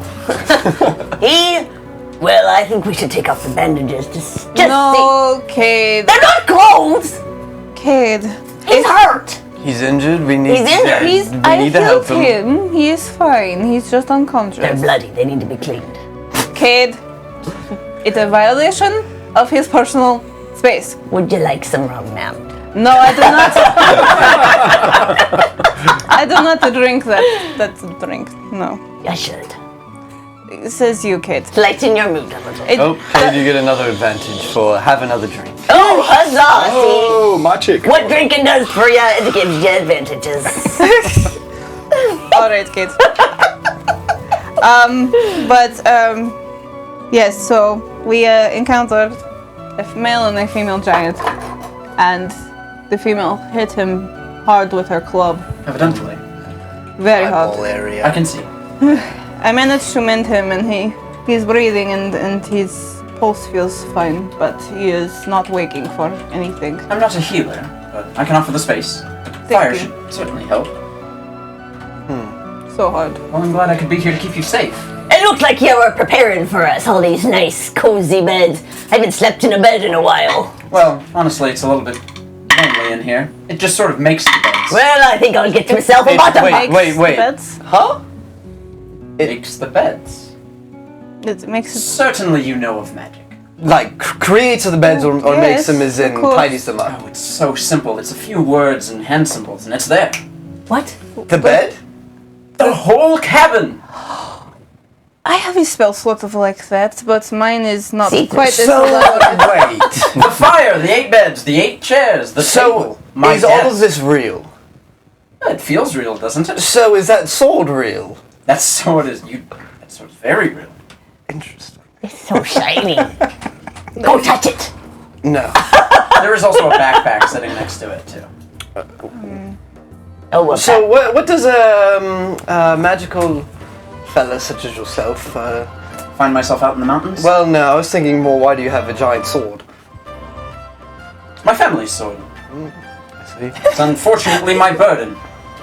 oh, well, if we it's a can burden- he can relieve you of that.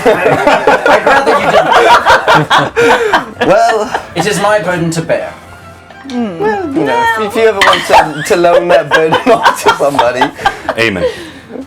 Your eyes flutter open. You're disoriented. In fact, You feel a deep sense of fear. You don't know where you are. There's light, there's laughter around you. You remember the last thing you saw was a club coming straight to your face. You feel a throbbing around your right eye. Where? OC, where am I currently? Near the fire. So you're I'm near the laying fire? on the floor On the inside the floor now. cabin, close to the fire. Okay. And I would be nearby him.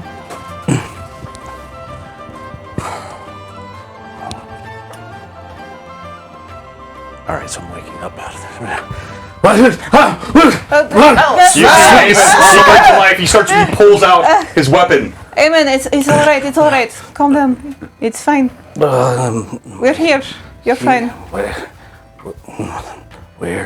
We are. Magic cabin. We have. Maybe. I put a hand down. Alcott! You see this. You've never seen this person before. He stands over you, as we described him before, and thrusts out a hand in your face. Sort of also to help you up at the My same time. eyes are still blurry. Tidbit. What? No. Who? Speak clearly. I'm sorry. We've all taken negative My COVID head. tests, so no worry. He's been unconscious for the good part of the day, so he is Amen. Eamon will sit up and just kind of try to take everything in, and he's holding his head right now, just There's a bed over there. confused. Get some rest. I appreciate it. He'll go and lay down. I get myself a bottom bunk. All right, so Amen goes. He grabs a bed.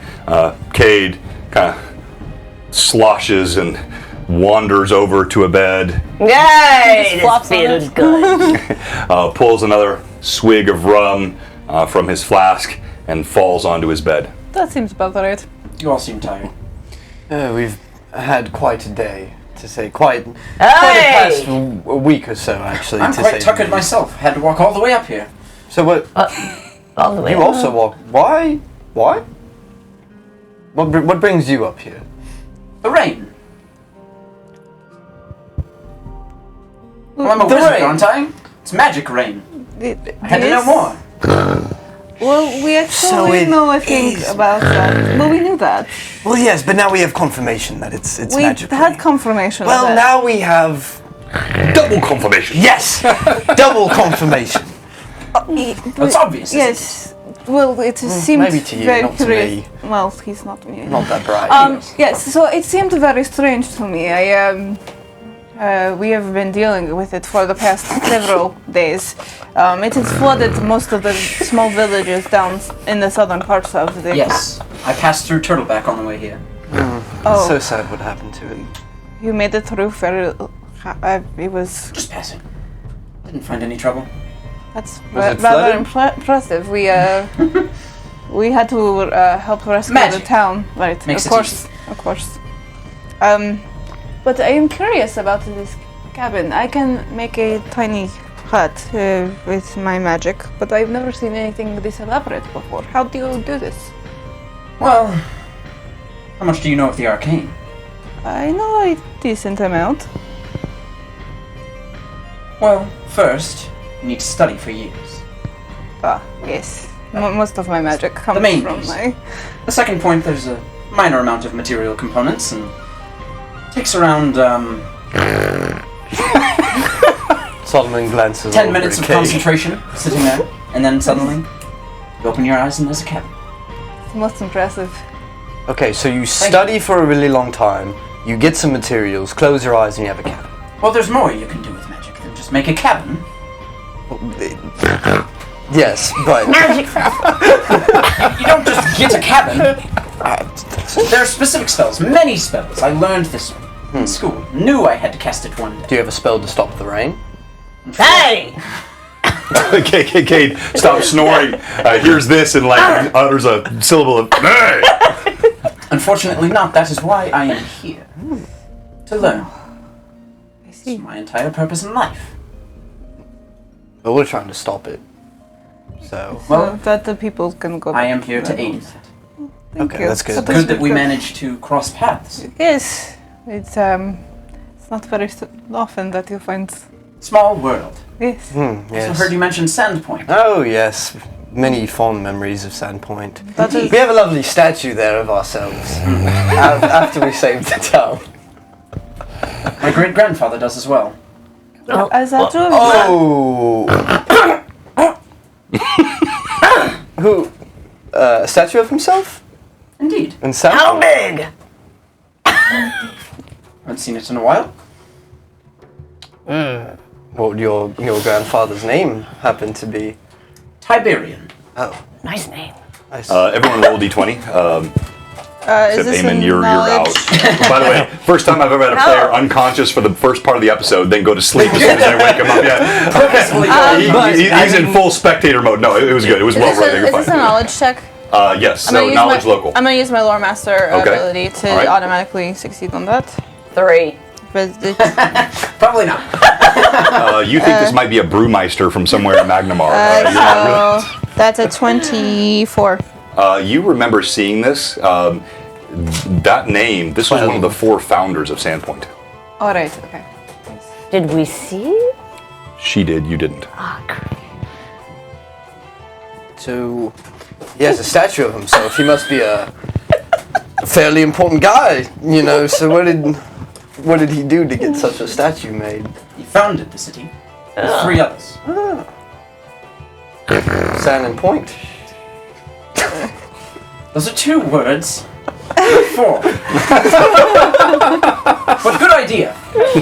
I think the idea came from sort of the location on the... You. Never mind. The drink you The see. Devereaux family. Been making wine in the region for years. So then you might know. Wine! Wine! Then you might. Wine! He seems to have a tip. He's very, an very, alcoholic. very drunk. I can tell. So then you know of the Foxglove family, I would imagine. Indeed. Were they one of the families that helped found it?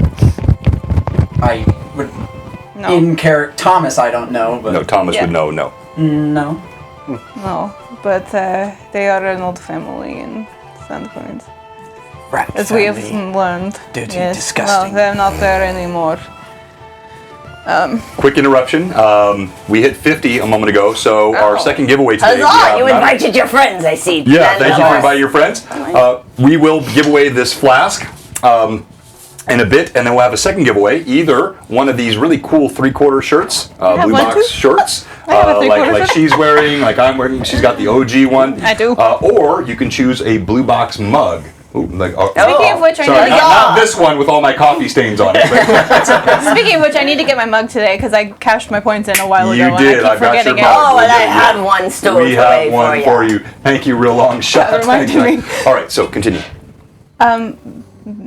Yeah, so the Foxglove family, we had to deal with. They had a lot of lot of problems. skeletons in their closet.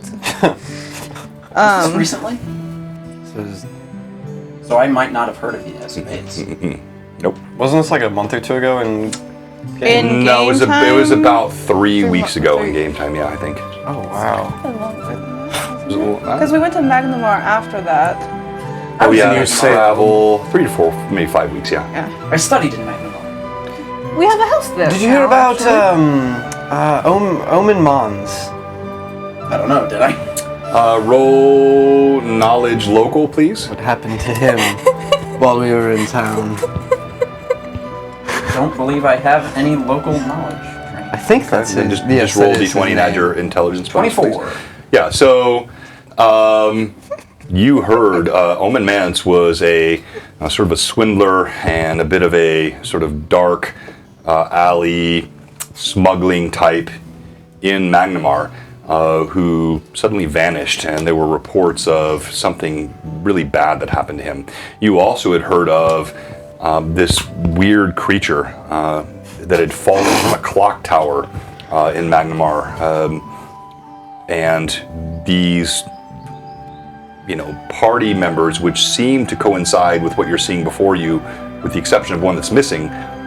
There was an alchemist described with bottles all about him that you don't see. These folks seem to match the descriptions you heard in Magnamar. And my mind suddenly clicks that all together, and I look around. You're those ones. I guess I. Hero. Huzzah! Yes, the hero! Dead boy! Yes! Huzzah! Back to sleep, Kate! You hear heroes, and Cade suddenly comes back to life. Solomon practically jumps out of his seat at the mention that another traveler Yes. like us is, Huzzah! It calls is, us heroes. Well, I congratulate you. In fact, it was your escapades in Magnamar that enticed me to come out here and do something heroic myself. Oh, well. Even Oh, that's exactly what I expected to happen. We needed another hero to join our group. even more coincidental that we happen to have met. Think about it as a long, elaborate ruse scheme started by yours truly.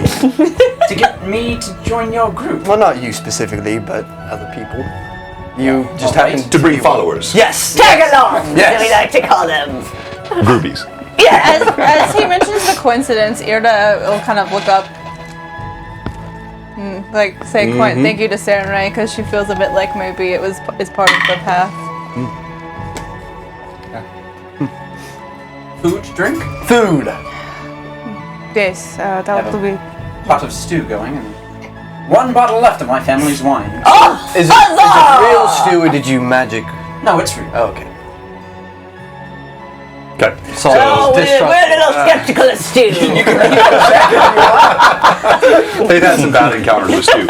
So describe to them what they see with the stew and the wine that you pull It's out. it's a rabbit stew, so magic missile is really good for hunting things that sit still. And just Huzzah. created some stew out of some basic broth and whatever herbs I could find that weren't deadly frozen, warm them up and make a stew. And then the bottle of wine is a very nice bottle, classic with the Devereaux family crest on it, and it's a Sauvignon Blanc, and it's poured. Well, I any amount of feel glass fancy available. drinking it. Not too much. I'm trying to save it for when we succeed on this adventure. Well, you must break it open. I like that attitude. When we succeed Well, on of course this we will adventure. succeed. I am here. Oh, Solomon. You got a bit of a competition. Solomon just doesn't really know what to say about that. Anyway, would you like a drink?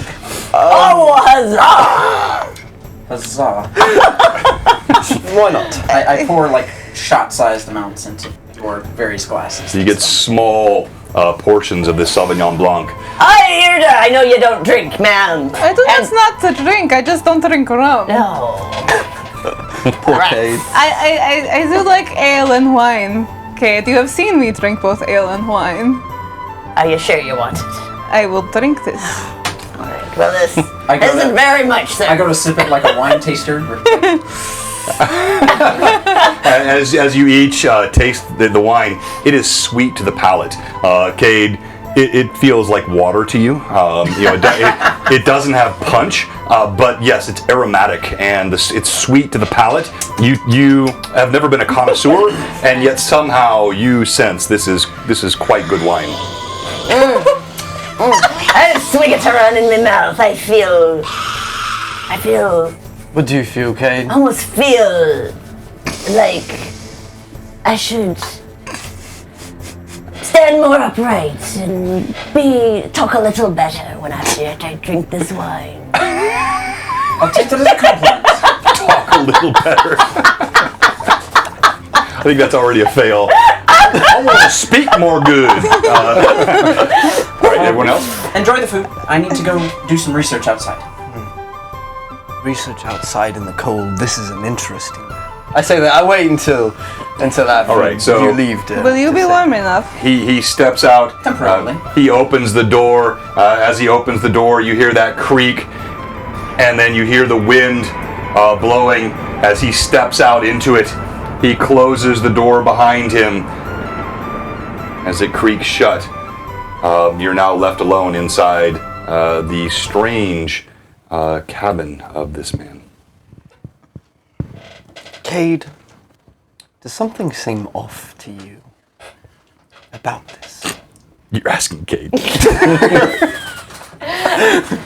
What? And he didn't serve us very much wine. That is a little off. But no, just this perfect, cozy little log cabin Out in the middle of out nowhere. in the middle of this very tall, cold. Hey, it's providential. We needed a place. We were freezing our bums off. Exactly.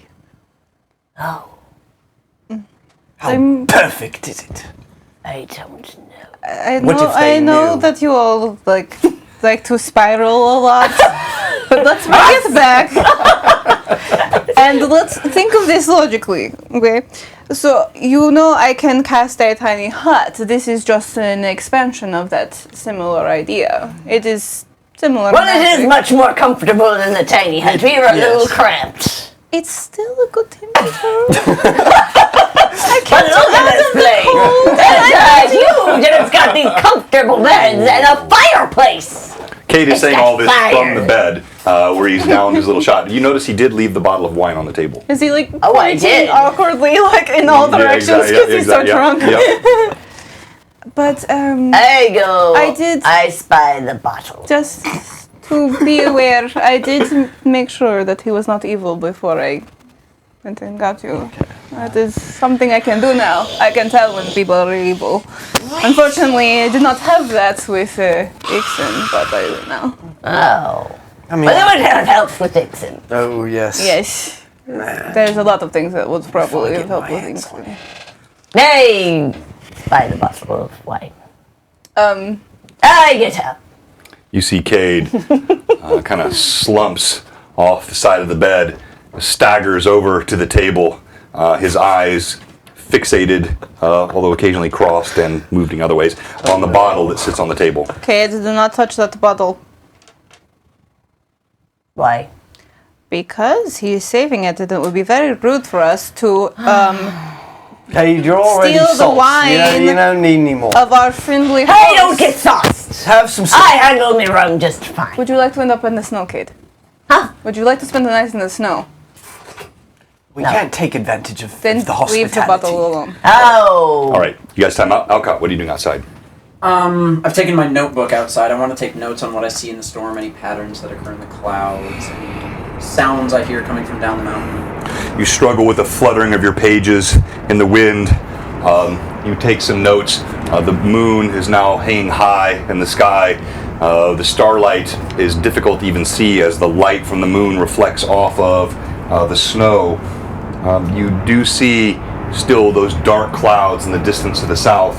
That unnatural rain still roils in the distance as you look at it. You see the trees, conifers bending in the strong wind. Is there any... when I cast Detect Magic earlier on her, did I get any other sense of a type of magic occurring in the general air around? Not within the range that you are now. Okay. I don't have it prepared again, so... Can I make any sort of Arcana check to see if I know anything? Go ahead and roll Since D20. I'm now closer Yeah, to my... I'll let you roll this one. Go ahead and roll. Add your Arcana. That is a huge number. 23. Yeah, so you had already sensed that there was something unnatural in these storms. As you're getting closer, you don't know how to describe it. You've never felt this before. It's almost like there's a thread that comes from up the mountain and wavers with a diaphanous sort of transparency toward those clouds to the south, which are just pouring down rain on the valleys below. Can I make a note of that arcane thread and see if I can hope to follow that tomorrow? Yep, absolutely. Yeah, you can see exactly where it's at. Okay. I'll take some notes and head back inside. All right. As you step back inside, you see the pirate that you've been introduced to. His name is Cade. You know that now. His hand is hovering over your wine, and the Azamar is giving an admonishing finger toward him. I sort of point a finger and mutter a word, and the wine bottle floats away from Cade's hand. So Cade, as you're arguing with Irda, you kind of reach out anyway, and the wine suddenly floats off the table and away from you. Oh, I need that trick. How do you do that? Oh, Patsy, Oh, my man. dear friend. If only I could make all drinks just magically come into my hand. Well, it's not... I think you already do, Cade. Cade with magic would be a disaster. Patsy, go put the drink back in my pack. You see the the wine bottle floats over toward that backpack that sat on the wall. The backpack, the strap, opens up, and then you see the wine floats inside, and the strap reaffixes itself, cinches, and closes. I would know the spell, right? How peculiar is that? It's fascinating. Indeed. Solomon's gonna clean his armor and weapon and everything, and then head on to bed. All right. Anyone else doing anything before? Oh, I go to sleep. All right. It's in my nice comfy bed. Irda will find a relatively comfortable corner, and she will kneel and pray to Serenade. Okay. All right. And Alcott, what are you doing? Anything before bed? I'm going to go over to the sword and shield and Okay. take a cloth out of the backpack and wrap them both up, tie some knots around them, and tie my over-the-shoulder strap that I have for it, just prepared, like it's fully in a cloth, like. Okay. And the same with the shield, and I just prep my backpack for waking up in the morning. That way I can wake up and prep my spells and be ready to go. Okay. All right. So you all sleep soundly through the night. The fire, a few times you see Alcott goes over, he throws some logs on. You go into a deep slumber. All of you receive 4 hit points of natural healing. It is the best rest you have had in weeks. And you receive all of your abilities back. Eamon, when you awake, and I'll describe what happens when you awake the next morning. When you awake, you have a throbbing in your head, and you can feel there's sort of jagged bone here above your eye, but your vision is good. It's a bit blurry in that eye, but you can still see from it when you wake up the next morning. The way you all awaken it's very sudden, and you're dumped in the snow. There's a dim light of dawn, and I'm sitting there with my spell book laying on the ground. and you're dumped in the snow. The wind is chill again. The light is now growing bright from the sun, which gleams off of the snow, and you see Alcott standing there with a spell book, kind of smirking. You land in the snow. No! Only lasts Oh! It only lasts 8 hours. I'm sorry. I should have mentioned that. What? Oh! This is not a way to wake up a pirate! You've been in the snow all night. Well, Oh! What's her name again? Alcott. Alcott, I'll remember that. Dumping me in the snow and I was sleeping so soundly. To be fair, I didn't dump you. Oh, I got dumped! You also know you had the best night of sleep you've had in a long time. You do feel refreshed. You don't even wake up with any sort of a headache after all the rum you imbibed. Oh, I can drink all the rum I want and never get a headache. Are Eamon's bandages bloody from what his... Yeah, so what I did told you you do? to clean them. Before you went to bed, you didn't touch those, right? No, So yeah, just fell you into dump in bed. the snow. So Yeah, you see he's got bloody bandages, kind of some of them pulled you're away. just going to reach out, and she's going to cast Prestidigitation, so that he at least feels a little better. From First, he wouldn't let me take off the bandages. And as yes, Eamon wakes because up, that's rude, Cade. he's gonna feel his head because it hurts, and he notices that the bandages are pulled down a little bit, and he's gonna turn and pull them up, but he knows that the party knows what's gone on, and so or what he is now. So he's just kind of going through his morning routine of stretches, but he's being very cautious at this point. Good sense that he's not. He's being more cautious than. Okay. Do I notice his change in demeanor? Yeah, it's very obvious. You're just gonna go over to him and just be like, I don't know about the others, but you have nothing to fear from me. And she's just gonna turn and...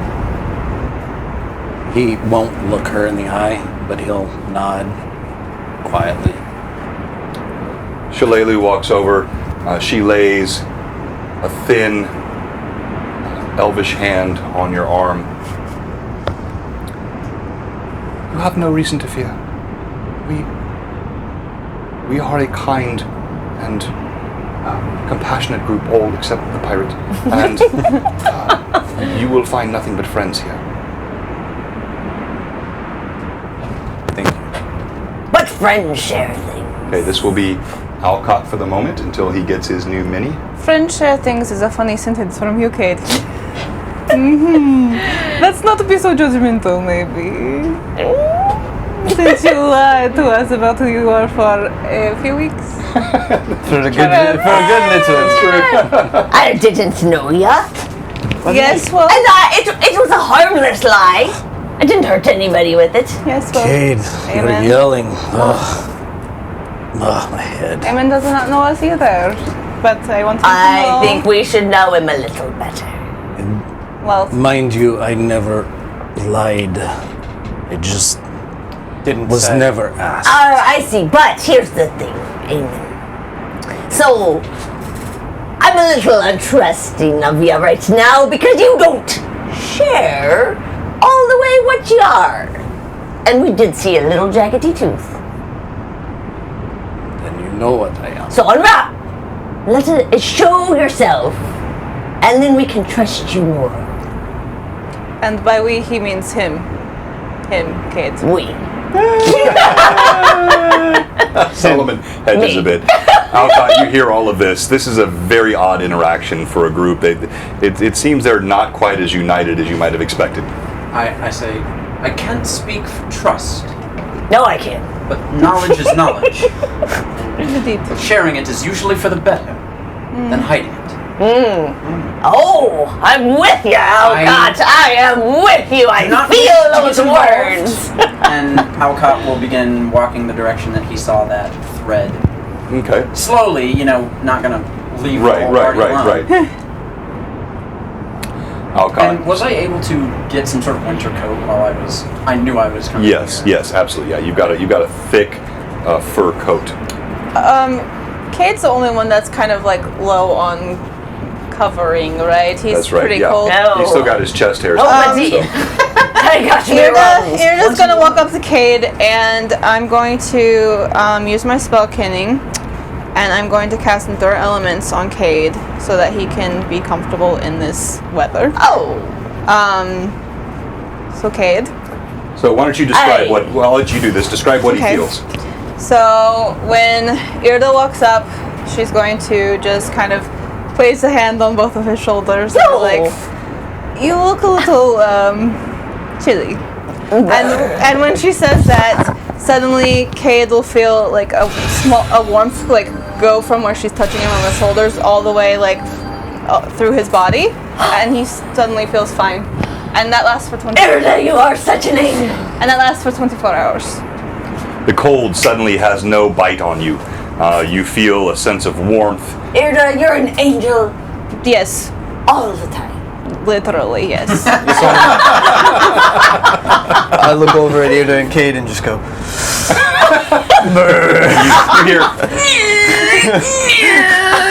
He's like, I've already done one anachronism, so I won't do another. But you know what I'm thinking of now. Every step he takes, you feel the joints of his armor screeching as he Is walks. it full plate? Yeah. Yep. It's my full plate. Yeah, okay.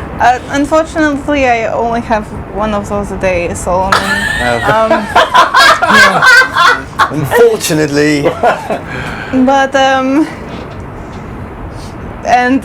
since the cold does not bother me all that much here, and I will give you my extra thank you. cloak. What about the blanket you had? You can have that too. I will give you all of Airing my. myself up. All right, so you wrap in these blankets. It gives you some solace, but your armor just chills so quickly. You feel the snow chilling the boots, coming up your feet, your legs. Every step is brutal. Additionally, now the terrain grows more and more vertical. You struggle in places. You have to scrabble on all fours.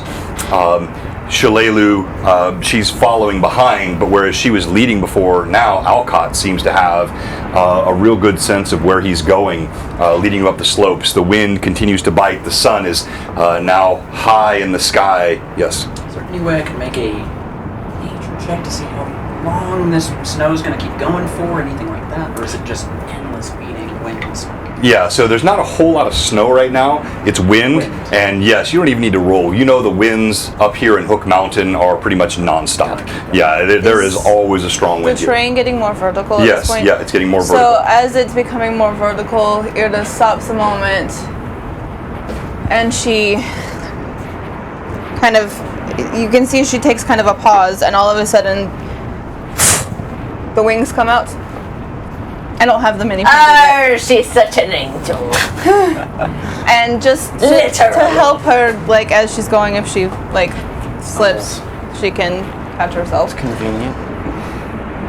And not too helpful to the rest of you, but you see Irda, her wings unfurl from behind her armor, and describe again the wings that they see, what they look like. So, as Irda takes a moment, a pair of bright, gleaming white wings burst from her back, angel wings, and they're massive. She's got a solid wingspan.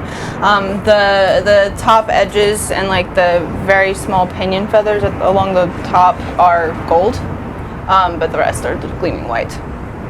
All right, and so she lofts off the ground as the rest of you sort of scrabble and struggle up the rocky terrain, the wind biting into you.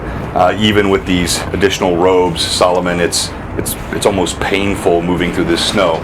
Now, I've been meaning to do this for a while. I'm going to start doing it more. Occasionally, when I've given you enough of an explanation and you kind of know where you're at, I'm going to throw it to one of the players, and I want you to tell me something else that you see, so that it helps you develop a sense of immersion. And Chris, I know you were begging me to come to you first. Yeah. So as Eamon is scrabbling up, and you see Irda lofts off the ground, you see the slope of the mountain ahead. Tell me something else that Eamon sees.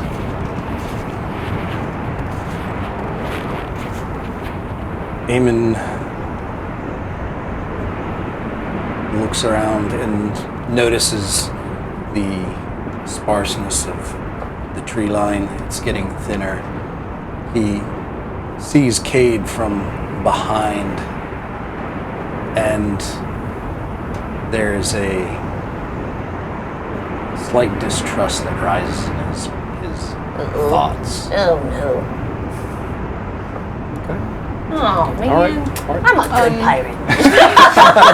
As the others keep climbing, Irda's gonna kind of let herself like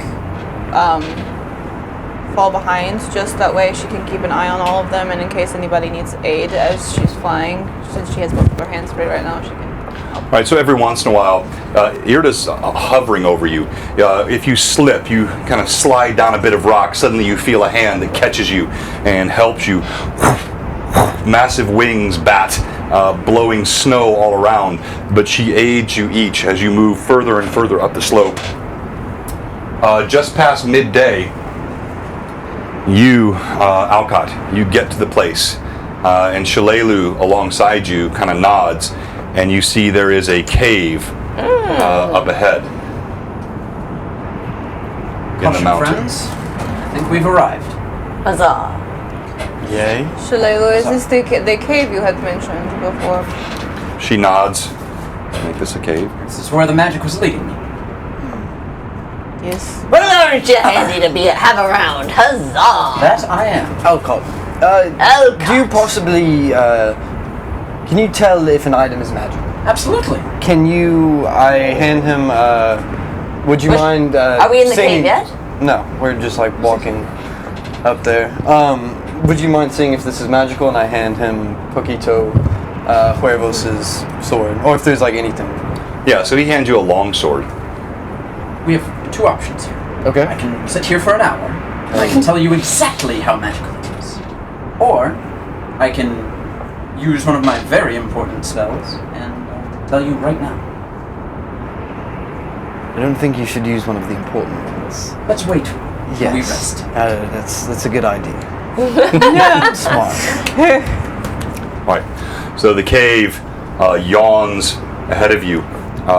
Here at the crest of this craggy outcrop, you're probably 10,000 feet up on this peak in the Hook Mountains.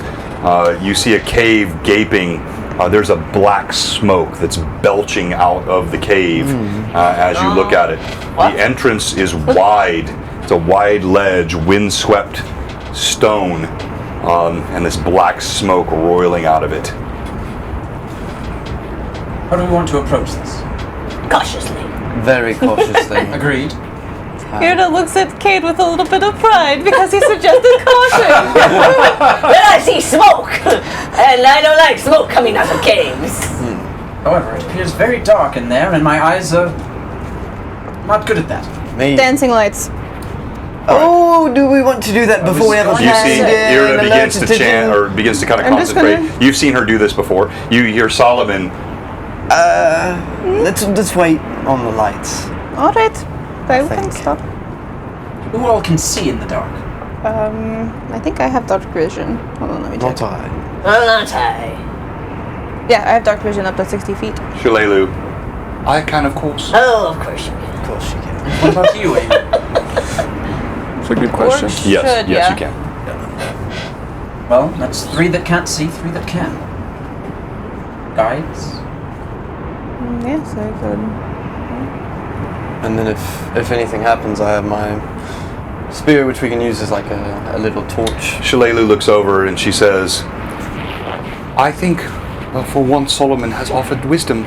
If we use the lights that I have seen you do before, which are so helpful, we will ruin any chance of surprise if there is something inside that cave. Valid point. I should also probably stay to the back then too, since my natural. I will stick with you. All right. So as you, I assume you're going, are you still Sounds like flying a or have you wizard. come back down? I'll keep the wings out, but I'm going to. The cave entrance, by the way, is yeah. about 20 feet high. It's Okay. a big cave entrance. I'm just gonna kind of let them fold behind my back as I walk. Okay.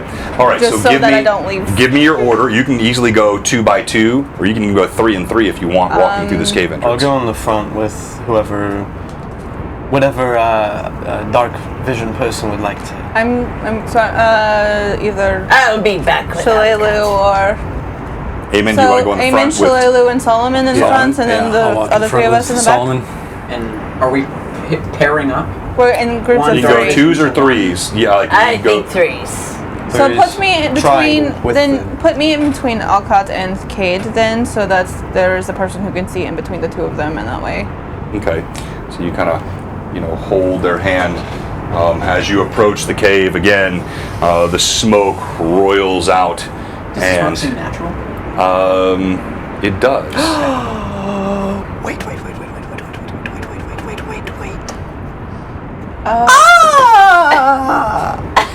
Shalelu! The true voice comes out. She looks over it. She kind of turns around behind, or no, to her left. She looks at Solomon. So, I have a little bit of a proposition.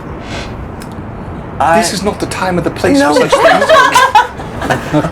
Listen, Suddenly, I hear Asher from somewhere. a long time ago, Ixen gave me a potion of invisibility. So, since you have dark vision, I have also a cloak that makes you even quieter. So if you took that, had my cloak, you could go in there, scout it out, and see what's inside. What is this strange bout of wisdom you've encountered, Solomon? Just call it a stroke of. I don't know. You hear this? Can I look down on the snow and see if there are any large footprints around? Giant size, perhaps. Good thought. Good thought, singers. As you look around, you note there are no footsteps, but the wind is so strong they've probably swept anything away that might have been here. But you notice that the stone all around this is blackened with soot, like the smoke and whatever's inside here has been going for some time. Does the smoke smell like wood smoke? It does, but you also smell something like burnt flesh in it. Burnt flesh? Well, we would know that that's dangerous. I don't want to burn. Did I mislead you that anything about this did not seem dangerous? We're not going on a picnic here. You're 10,000 feet up on a mountaintop, you know, I was pursuing convinced it some. was Yeah. dangerous. Then why do we want to go in there? Because we're The heroes. source of the rain.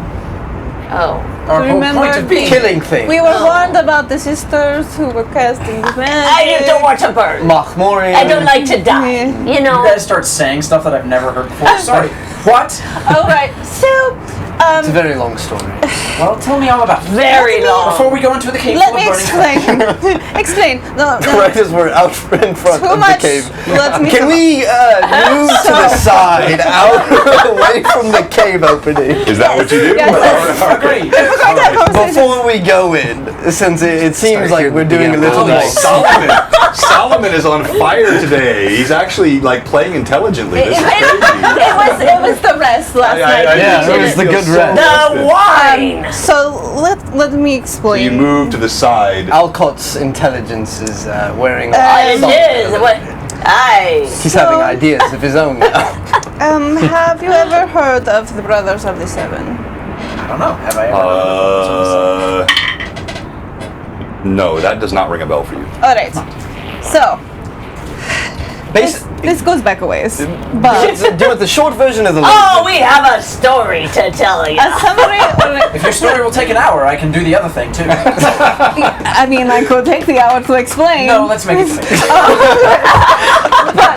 Okay, so basically what has been happening is we have been finding these strange runic symbols Murder cult. everywhere. There's a murder cult, they're murder killing cult. people. We show them our stars. We think that they're using people's bodies as a sort of life transfusion for this giant that may And live in this these planet. seven pointed Necessarily stars giant. Well, for some. But are mean something. there's this group called the Brothers of the Seven.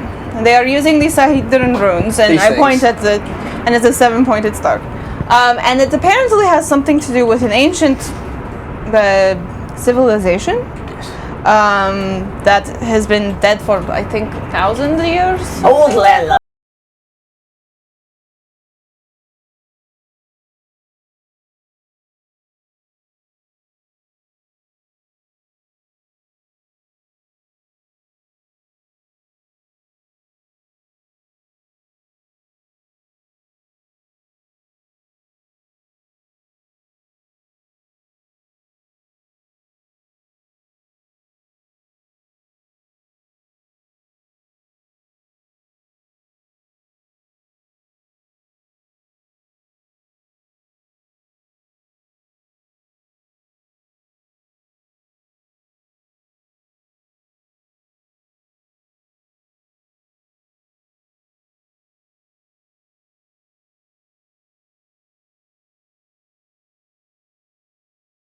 We have that lovely sort of random Mute. slobs mute that it does. I don't know why Streamlabs does that sometimes. That was not you guys, that was us. Yeah, that was and us. it was not a DM mistake unless using the tech that I'm using is a mistake. But anyway, what I was saying, I was explaining to Alcott, our newest PC, that he has familiarity with this ancient Thessalonian Empire, creators of many of the wonders of Varesia, ancient Runelords, probably close to 8,000 to 10,000 years ago that they had been here, and he has familiarity with this. He'd Oh, studied it. landlubbers, I tell you. They're old. So we have found these symbols. We have found something at this whole top with symbols of this Thessalonia,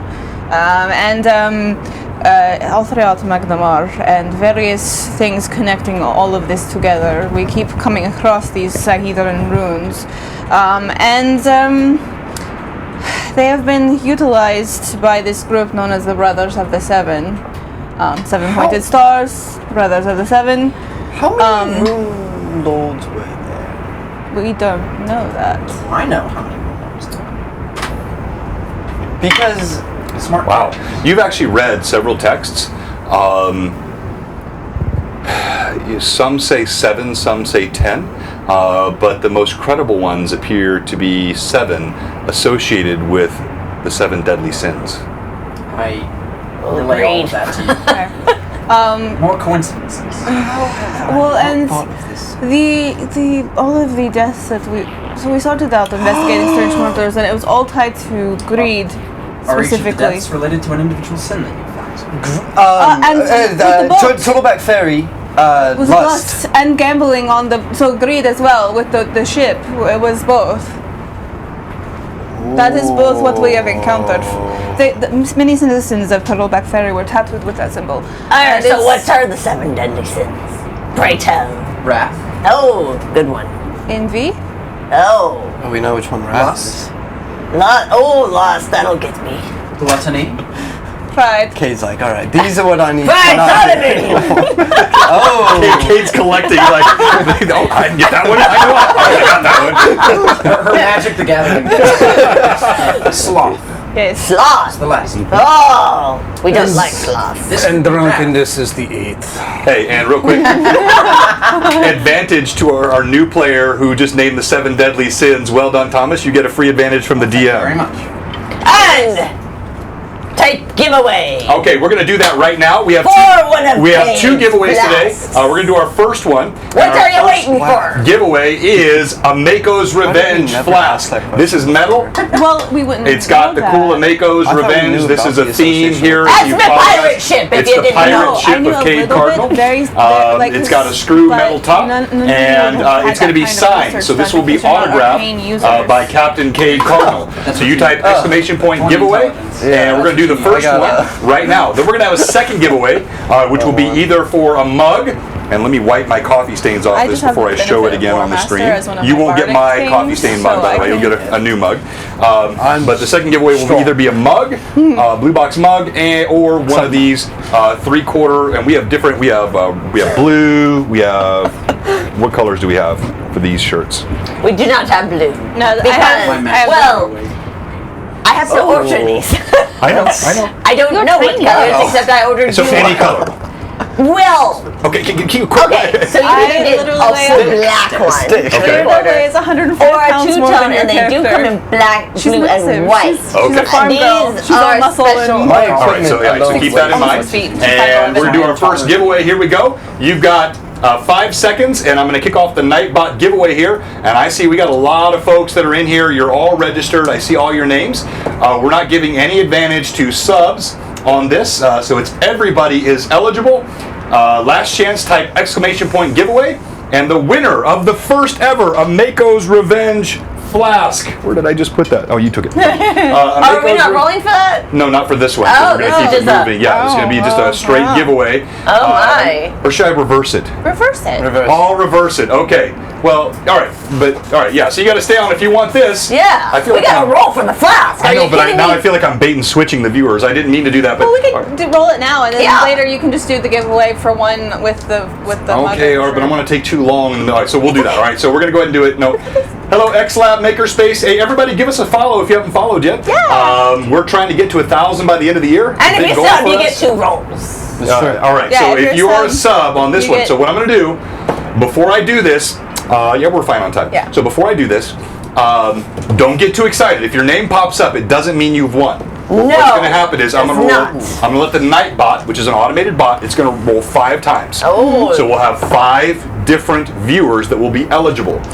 Then we're going to use D20s to figure out who actually gets. Did you just waste a 20? I wasted a And an 20 and an 18. 18. And Oh, we're going to man. see who gets it. All right, so the That would've first eligible winner, not the winner, eligible winner is Proto Woot. All right, we're going to give Proto Woot to Kate, I got Proto. and he's a sub.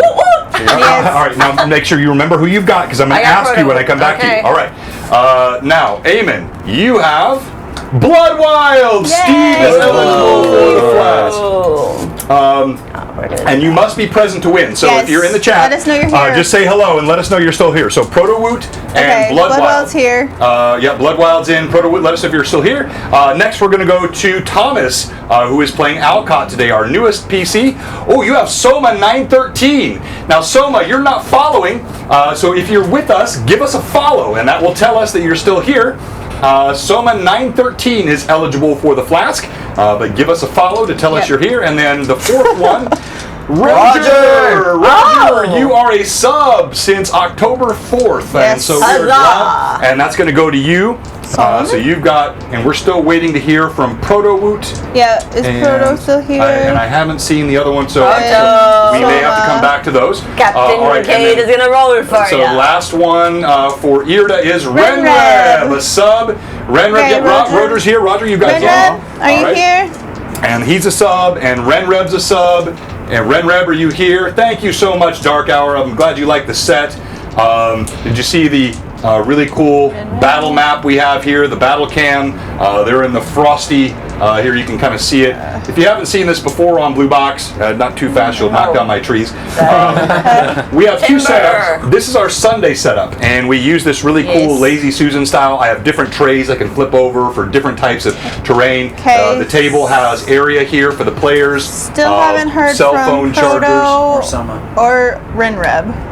Proto or Soma or Renreb. All right, so we're gonna have to do 3 more then. All right, so Proto or Soma or Renreb. If you're here, let us know. Otherwise, we're going to roll again, and let's do the first one. This will be back to Renreb. I got Renreb. Renreb. Okay, you're here. Good. Proto-Woot or Soma. Are you here? Last chance. All right, so we're gonna re-roll. Machik, and that was yours, right? The one that you had. Proto was Cade. Okay, you got Proto. Okay, so now you've got Machik. All right, and then who had? Machik, are you still here? I know you were here earlier. Yeah, Machik, are you still on? You've been on the whole stream. Would be a shame if you're gone now. Nothing else I can. And we're not done. We still got gameplay to go here. Going once, going twice. We had one more here. Dicefamous, a follower that just joined us a couple of weeks ago. Are you still with us, Dicefamous? Terry said I could have anything he wants from now on. I doubt that. Is he here, Terry, or is he on? Let me see if I can. Dicefamous, let us know if you're on. This is the first time we've had multiple people that were on earlier and not on. Only my people. Cade wants to roll for somebody. Dicefamous, going once, going twice. Dicefamous, are you on? Praise be to Winston. Thank you, Hunter au revoir. All right, we're going to roll again.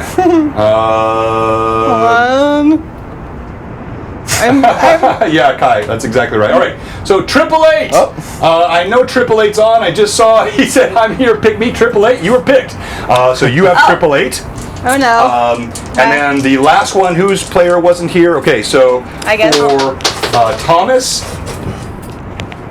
No, who had Bloodwild? I had Bloodwild. All right, no. So Eamon's rolling for you. Sorry, Bloodwild.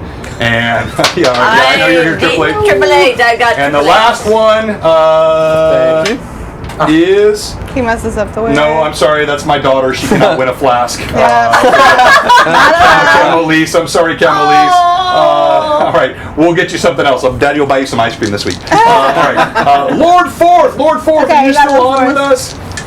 If Lord Forth is still on, that's going to go to Thomas, and it takes a few seconds because we have a lag. Yeah, there's a good, decent lag. Yeah, the flask could be for water, but still, yeah, probably I got Renreb. Lord Forth going once, going twice. We don't normally have to re-roll this many times. Lord Forth is here. All right, you got Lord Forth. Lord Forth is a sub. All right, so we're going to do our roll-off here. We're going to start over here with you. Tell us who you have, and they're a sub or not, and they get 2 dice if they're a sub. Triple A is a sub. Here we go. And roll 2d20s. We're back up to 50 viewers. Thank you so much. And using the Jade dice from Cozy Gamer Dice Envy. Oh gosh, I'm so sorry. What was the roll? 9. A 9. All right. Bloodwild. You've got Bloodwild. Steve, he's a sub. Dice has been rolling terrible 2d20s. for me today. All right, here we go. Who's going to win the flask? Mako's 18. 18 for Steve. Very nice, Steve. All right, now you have Lord Forth, right? Forth is a sub. He's a sub, so roll 2d20s. And you got to beat an 18 or tie an 18. 18.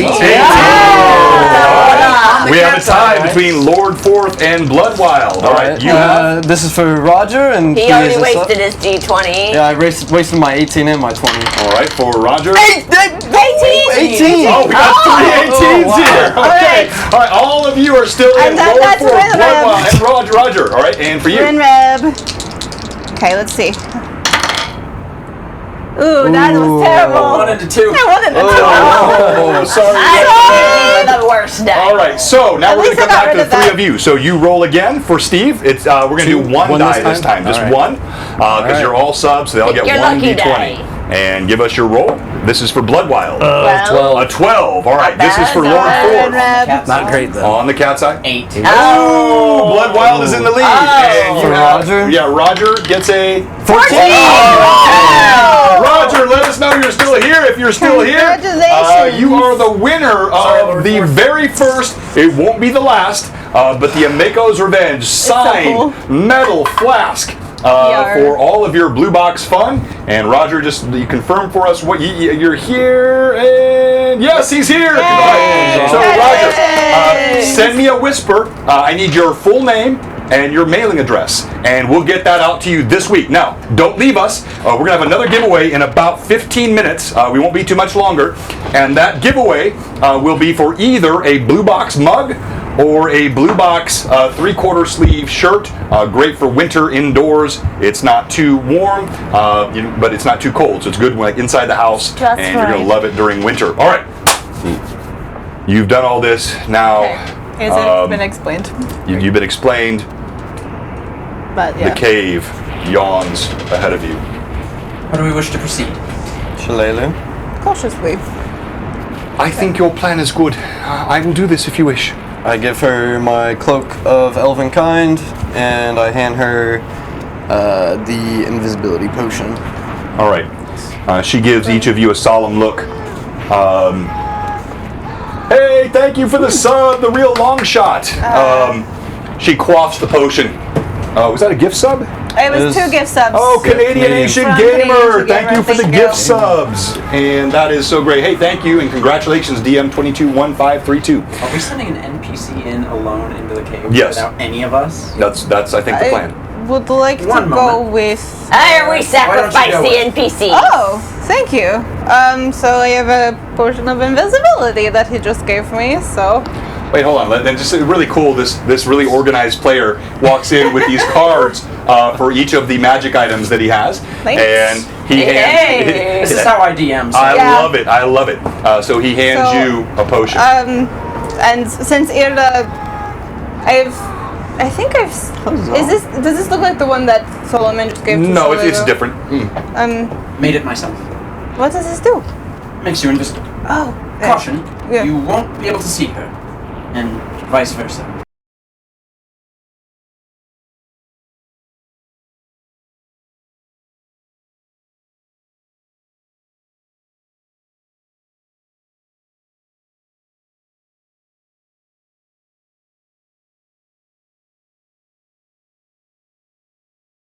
I don't know how that does that so randomly. That's a good point about them not being able to see Yeah, each that's other. kind of a big thing.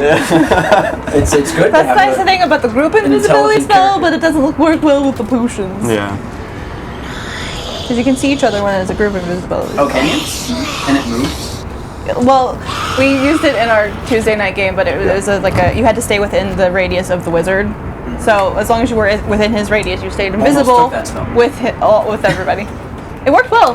We set a fort on fire. This is also even better than just sending Shalelu in, because you can communicate with us. yes, without because I having- have my message spell. So do you send her in, and you go in with her? Yeah, I'm going to go in with Shalelu. So Are I'm you going. tying a rope around each other so that you... Well, she's already drank the potion, so I can't even see her now. All right. Yeah, she drank it. Yeah, she did. She did. You just see the indentions of her feet Oh, you know. moving in the snow. All right, so I'm going to take. I recommend grabbing her hand. Yep. To see where the footprints are and All right. kind of. reach for Shalelu her. reaches out. You feel her hand. Okay, and I gotta. The smoke continues to blossom, pluming out of the maw of this massive cave entry. It's a strange sensation, holding a hand you can't see. Thank you, Phantom. Good to see you, Robert. Thank you so Can I much. see myself at all? Like when, You look okay, down so to see nothing. Oh, that would be weird. Yeah, it's very disorienting. It's very odd. all right. Are you ready, Ida? I think so. Yes. All right, let's go. All right, so the two of you step in. I'll describe what you see before I show it to you. So you step into a cavern. As you step in, there is a dim light in here. There is a smoldering fire in one corner, but it is not the source of the smoke. The smoke is roiling across the top of the cavern 25 feet above your head. It's a massive cavern, and there are a few things that catch your eyes. The first thing that catches your eye is you see there are a pair of huge ogres, bigger than the ones that you saw on the farmstead, and they're standing on either side of the doorway like sentinels. They have big clubs and plates of armor. There's the fetid stench of ogre flesh, along with the burnt flesh smell of the smoke that goes along the roof. Then you see there is a stone, natural stone lift, an area up above, and you see a huge figure, looks like a ogre size, but it's hunched over with a cloak pulled over its head. And I'll put that on the battle map.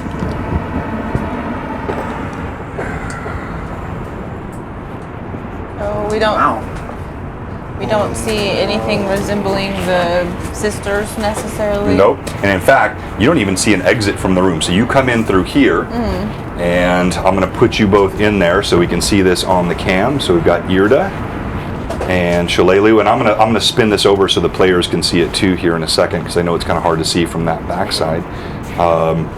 But there are the two ogres I referenced. So on the battle map here, you can see they're on either side, massive hulking figures. These don't have the distortions that you saw in the house in the forest. These are big, full-blooded. Are they more like the ones we saw in the fort? Yes, and they're well armored, and then this hunched over figure here with the cloak, also large, that sits atop the stone area there. And I'm going to spin this around so all the players can see quickly. Give you a sense of what the room looks like.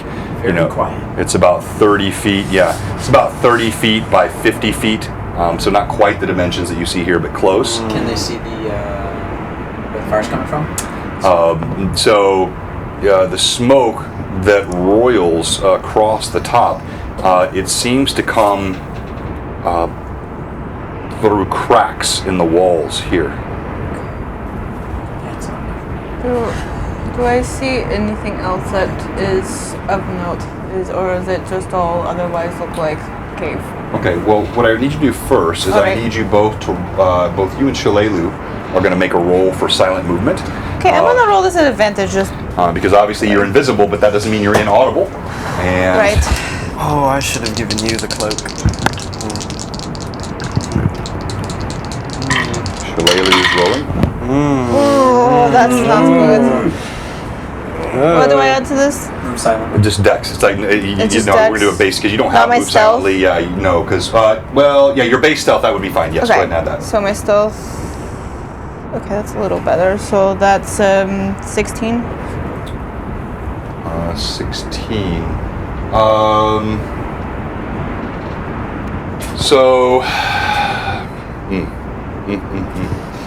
As you and Shalelu step in, the ground is more uneven than you suspected, and you both, she also had a horrible roll, you both kind of catch your feet on a ledge that lifts up that you couldn't see as you stepped in. The smoke and the darkness in the cave, you kind of stumble, but you pull on her hand. At the same time she's stumbling, she pulls on your hand, and there's a clatter as you kick stones, and these two ogres leap to life, and we're going to roll initiative. They cannot see you, but they hear you, and roll initiative. And we'll let you roll since Shalelu's an NPC, and the DM has a 6 on the die. You have a 6 as well. All right, so we're going to roll again.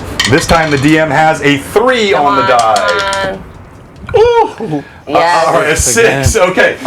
Would anything have... The cloak gives Shalelu a +5 to stealth rolls. Does that change anything at all? And would I've been able to catch myself with my wings before I fell? No one fell. Like, Okay. you just stumbled. Okay. It would help, but again, with the combination of both, like if one of them had missed the roll, but they both missed, so yeah. So you have initiative. You hear, "Whoa!" and they lumber forward. They start kind of swinging in the area. What do you do? And You hear a roar. Yes, all the 4 of you, you all hear a roar from inside the Okay, cave. so message. I'm sending a message, and it's to any number of people within my range, which they should be within 100, Yeah, 200 feet they're all of me. within range. So I'm like, emergency. Do we run or do we go in? I need to know, first of all, Shalalu's going to follow your lead. What do you do? but basically, I did that, and then. Well, run out of the I was game. thinking, yeah. Run out of the game. Don't tell her what to do. You're not. But I want to run. No, you can't message back. I'm No, holding- message goes one way. No, they can it does. message back. It does They go can- back. they can Oh, okay. All right, return. sorry. My bad. Do we run there or do we run away? It's just a limited number of words that they can return to me. Okay, right.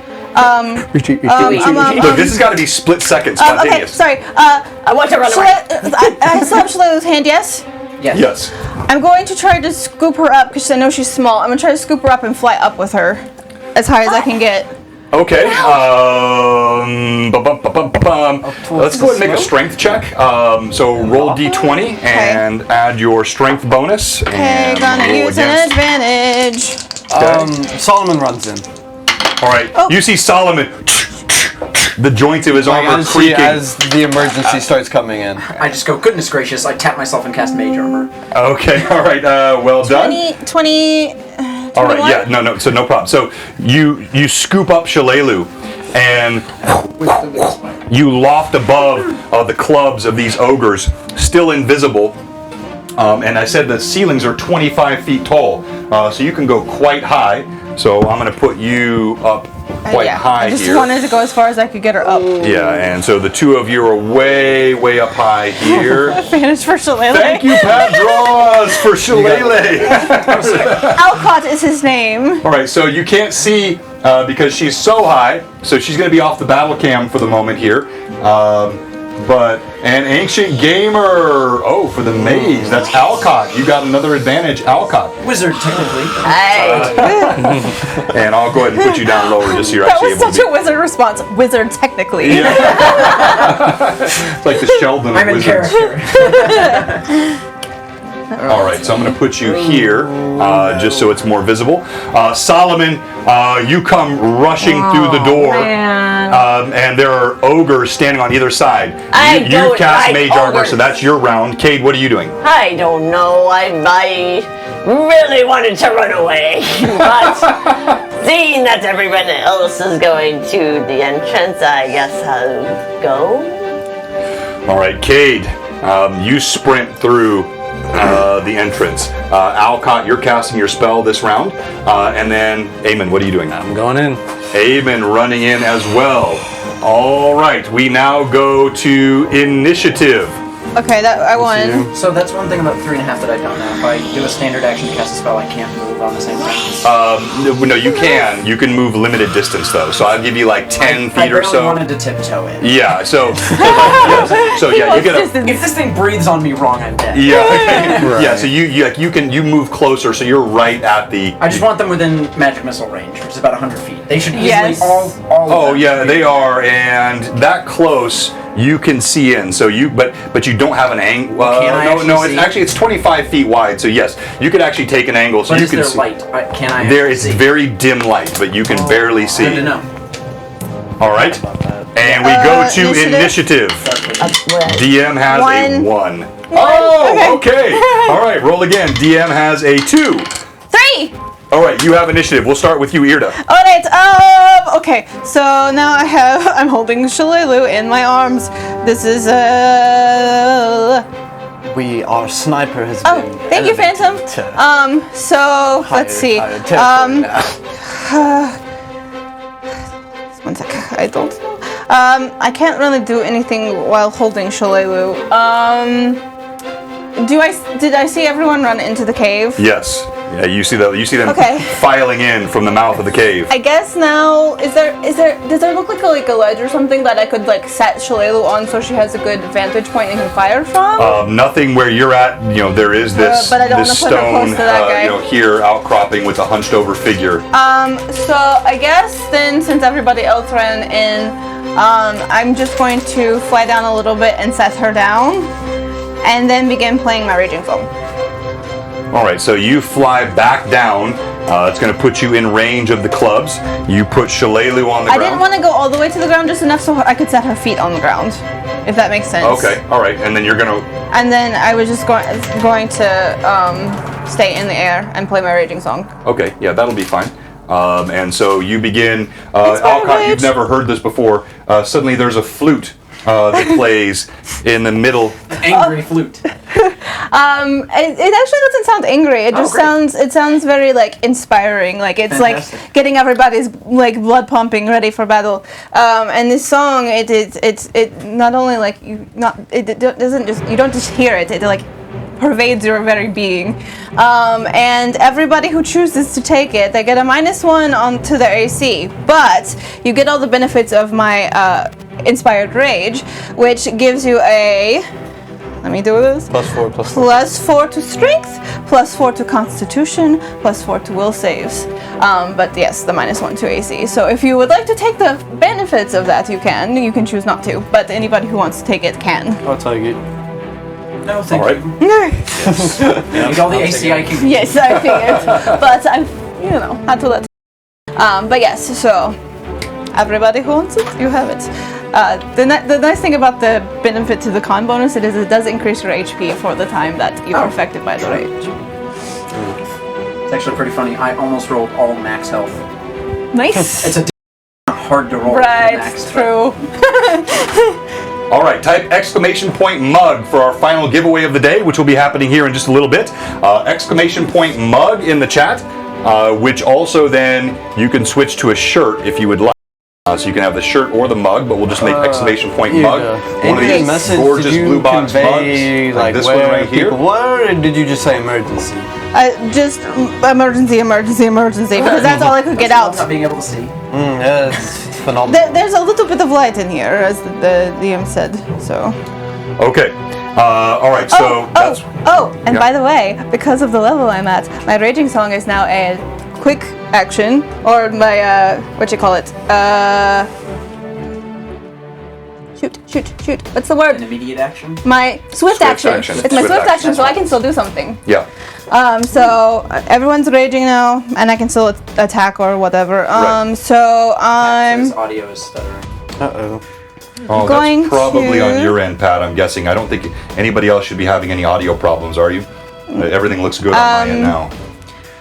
Let's see. Let me know if it is. Am I still invisible? I guess I'm still invisible thanks. until I attack, right? Yes. Okay. Yeah, so you'll become visible instantly when you do. Alright, I see these two guys and I see the other guy. Right. I'm going to... How far can I do that to? Sorry, 1 sec. What's the range on my smite? Just anywhere? It doesn't have a range? No, you're in plenty of range for Okay. smite on anything in this room. Okay, I'm going to look at the big, really scary one that's cloaked over in the corner there, and I'm going to turn and I'm going to say, Why would you pick it up? Foul beast! Yeah. I smite you! And I will cast smite. All right, as you do this, my you see a warm ambient light comes down in a column, and this creature suddenly stands up. You see a massive ogre holding a set of bones in one hand and a staff in the other.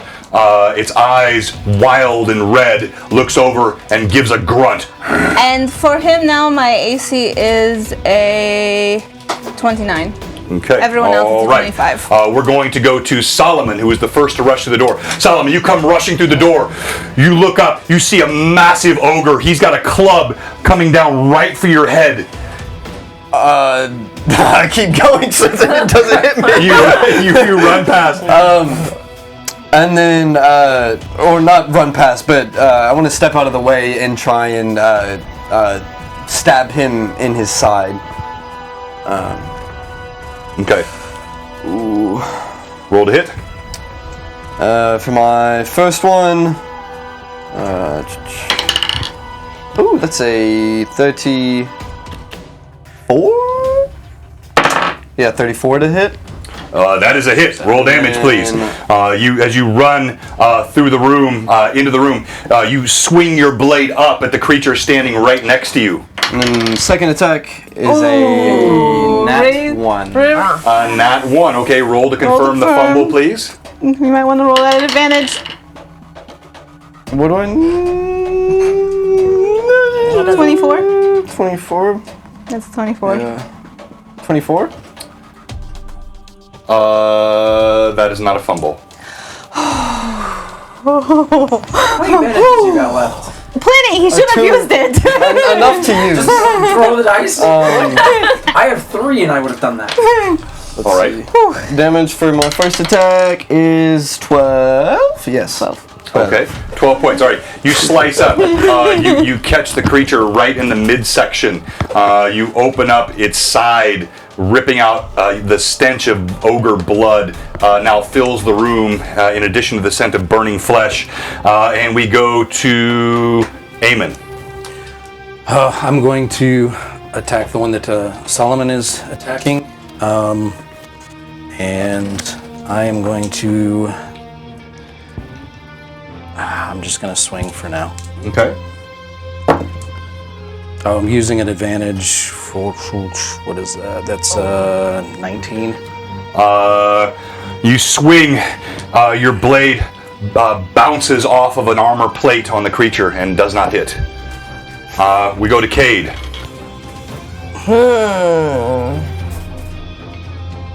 Which one am I So buying? you're kind of in the middle. There's the one here that Eamon and Solomon are close to, and there's one over here that's kind of bearing down on Shalelu, who was just put on the ground. Should I go towards Shalelu? I'll go help Shalelu. Alright, I'm going to use an advantage because I feel like I need it. All right, you sprint over, and as you reach there, the creature looks up at you. It roars in a loud and powerful voice. Roll to hit. Alright, I am going to use... What's that one? Precise strike. Okay. Oh, I think that's a very good roll. Yeah, I hit him. Okay, that's a hit, yes. Roll your second attack. Alright. I'm missing a d20. Let me take off an advantage. Oh, use a oh, yes. Oh my gosh. Oh, what is that? Yeah, so you have improved critical. Improved critical. Yeah, so that is a critical threat range. Now roll to confirm. Oh, I will use 2 again. All right. Thank you for the advantages, good people. Oh my gosh, a 20. Oh! Not only is that a confirmed crit, so here at Blue Box, on your second roll, if you roll a 19, I'm the ogre! Natural, you get plus 10 on your percentage for your critical. If you roll a 20 on your second roll, you get plus 20. Now she rolled a 19 natural. Right, and I'm using the panache, so I get double. So no, on the damage, but not the critical. Yeah. Yes, on the damage you do. All right, so you're going to get plus 10 on this critical roll. I need you to roll percentile dice, and we're pulling out the Tim tables. The Tim tables. I mean, yes. Since it's not against one of us. Yes. Yeah, exactly. I've done that once. All right, Tim. Let's see. I did that on Tuesday one night. I rolled. Oh, wait a minute. Above 100 on the crit table? I rolled double zeros. Yep. And had a natural 20 on my. 120. Yeah. I had First time using the jade. Yeah. Okay, go ahead and roll. Turned into red mist. I took his head off. 28. 28. All right. That's just crap. It's No, 48. it's 38 because you rolled a 19, so it's a plus 10. I thought you rolled a 20 on the other. No, you rolled a 19 on the second one, right? 20 on the confirmation. It was a natural. Oh, no, you're right. She did roll. I was looking at Yeah, the it was wrong a natural dice. Actually, 20. you had advantage. All right, so it's a 48. All right. I was gonna say she. Yeah, my bad. All right, so on the 48, that is a level 5 crit to the arm. All right. Now roll damage, and I'll tell you what you do. Which arm? That's important. Yes. Is he holding something? Big old club. No, Club arm. Club arm. Okay, well, it's wielding with 2 arms, but go ahead. Yeah. 2 hands, rather. Go ahead. Well, then she's Roll your gonna- damage. Roll your damage. What is damage? What weapon are you using? Yeah, you're using. I'm using my sword. So it's a 1d. The rapier? Oh, 8. Or- It's a D8 on the rapier, huh? Yes, that's what I use as well. I also have Thank one you I so can much, use. everybody. For Oh my gosh! My jade dice are What'd you roll? 2! A 2 plus your strength bonus, and you double that. And I with double your- that, plus right. I've got an extra strength of 4. Okay. So And then I'm going to read your crit, 9. okay? Wait. 9 plus 5. 14. 28. All right. Cade, you leap forward as the creature is coming down with the club. You come up with the rapier. You stick it right through the bones of its arm next to its hand. Your weapon impales your opponent's hand Hey! through the arm and palm, drives between the bones and the wrist and fingers. It does not sever any tendons, blood vessels, or nerves. But your opponent drops its weapon. The club falls out of its hand. It screams as blood spurts out of its arm. It also has. And it has a penalty on the next round. Massive blow, Cade. Oh! It screams. The club clatters to the ground. Your second attack. That was my first? Yeah, that was your I have endless power. The real shot said you need to keel haul those dice. All right, roll again. Yeah, I know. They're failing me today, folks. All Roll right. to hit. So that I use. So you use nothing now because you've already used, so you just have to roll to hit. Okay. Another nat 20! Are you kidding me? All right, roll to confirm. Confirmation, come on, Cade. Big money, no whammies. Another Come advantage. on. You wrench Alright, your Cade. blade out of its Come on, arm Cade. as the ogre staggers back, screaming, Speed happens in the blood game! spurting out of its hand. Let's go! Pow! 9, wait, 9. Nine. It's Plus- 20. Plus 1 from my 21. That is a confirmed crit as well. Unbelievable, back-to-back Additional crit. bonus. Give these a shot. It's the raw dice. Say, Kate, I'm going to give you a minor fate chip as well. That is a DM bonus for double crits back-to-back. And I'll explain what the fate chips I have are one later. too. I forgot That I is had one. fantastic. And roll on that. Hey, type exclamation point mug for the mug giveaway momentarily. 98. Cozy Gamer Dice wins! Amy is really nervous right now. Because the last time y'all tried something, I almost died. 98 on the Tim tables. That is not good. Dice. How many love my 98s Cozy have we Gamer rolled dice. for? Unbelievable. I think she rolled a 98 on All right. Because Kate. I think I've rolled 2 98s. So you see this. Kate, thunk. His blade goes in. The ogre screams. Oh! It wrenches its hand away. The club scatters to the ground. Cade comes back again with a wild look in his eyes. Oh, I take a swig of rum before I do this. I only got one arm. You only have one arm, Cade. Just glue it to the. You don't yet have one of those beer hats with the two. You leap forward. You see Cade plunge his blade right beneath the armpit of the ogre. Let me read to you your critical. Your weapon enters your opponent's armpit, slams deep into his chest, pierces his heart. He dies immediately. Oh yes! But needed. you have to take an action next round to extract your weapon from his body. Okay. So you plunge it deeply. The ogre slumps over as your blade goes deep into My broken his base body. is not doing me any good. All right. And now Shalelu. Shalelu, she fires 2 arrows at the creature here atop. And She gets to go before. Okay. Pat says, Cade the easily shocked by their own prowess. and one of her arrows sinks in, thunk, into this ogre that stands atop, and you hear this ogre begin chanting. We go to, we already had Irda, so let's go to, no, he was standing outside, so you see one fall, you can dimly see another ogre here. Alright, we need Alcott. light. All right. Alcott stands just outside the cavern. How far away is the weird-looking magic hat? That's about 30 feet. All right. I point a hand out and form a circle, and then like finger gun point at him, and He needs to, I think, make a reflex save. Okay, for Resilient Sphere. Ooh, all right. Now, I mentioned to you I would do this to you occasionally. So with Resilient Sphere, for the rest of our players and for the audience, explain to them what that does. So, Alcott reaches out his hand and forms this bubble, and you see sort of a burst appear around this guy as a almost completely ogre-sized bubble appears around him. If he fails, he can't get out, nothing can get out, magic can't get out, we can't get in, all he can do is breathe. Right, okay.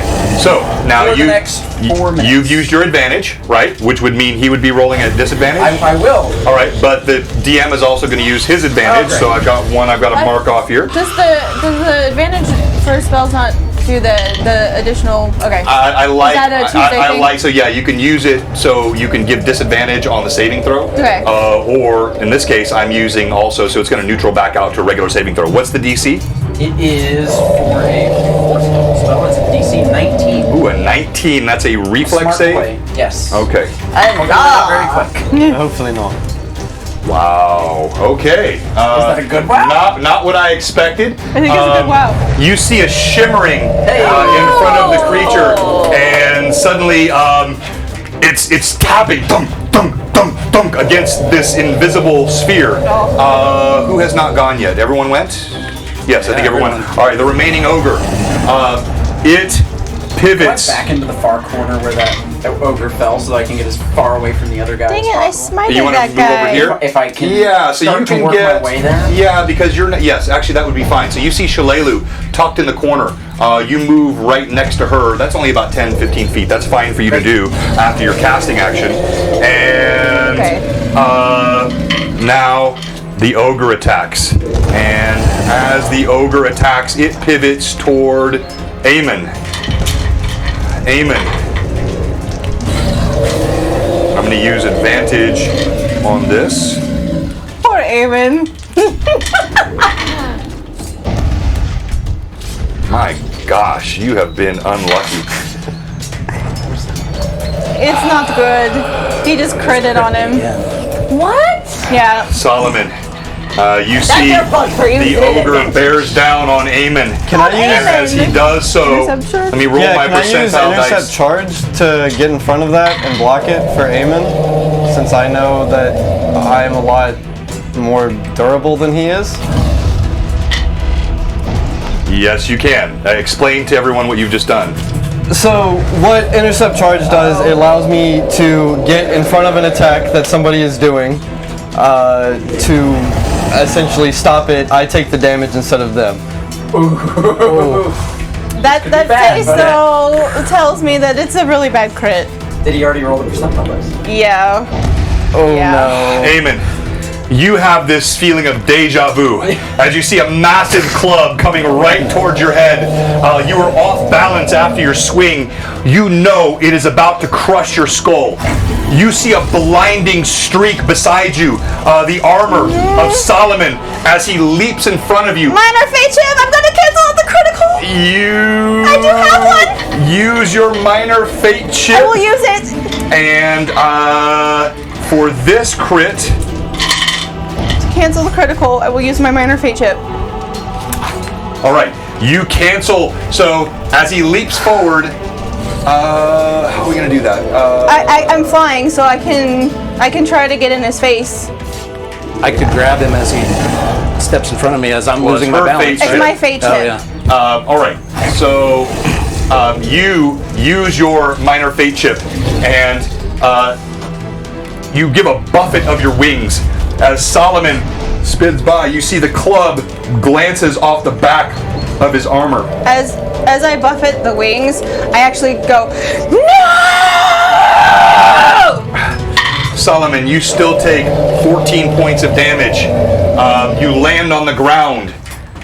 Thunk. As you hit the ground, we're now going to go to initiative for the next round. And the That's my DM initiative. has a 2. And I have, oops, here, give me that back. A 6. Wow. All right, you have initiative. All right, well, I don't know what that bubble does. I wouldn't know that spell. So Irda's initial plan was to attack him because she smote him. Right. So she would go towards the Okay. All right, Irda, you fly toward the creature with your blade out. You swing it, and you feel it bounce off of an invisible object. My apologies.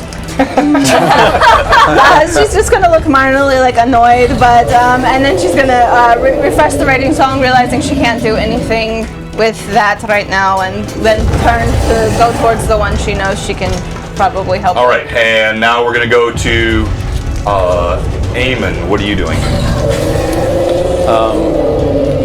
I'm going to cast haste on Solomon, and while I'm trying to help him up.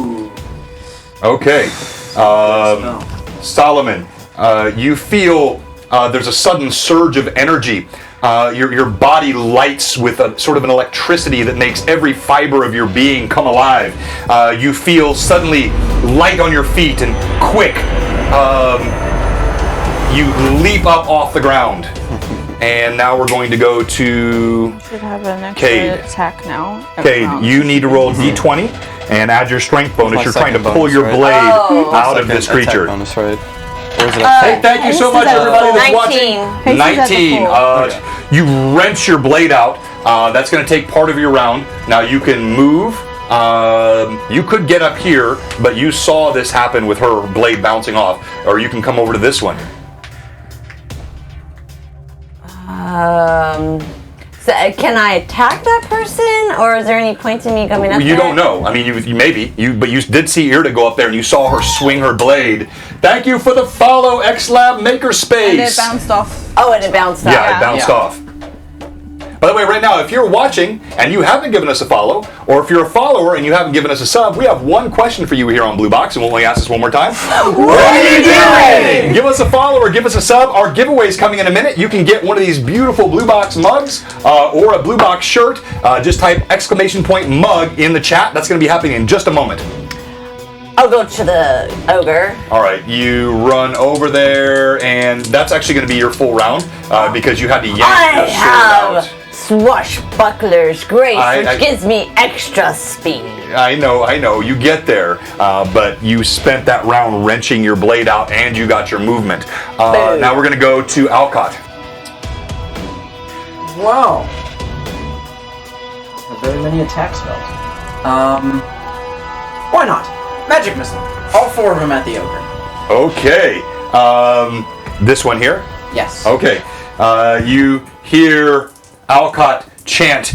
He waves his arms, and suddenly you see missiles burst forth from his hand.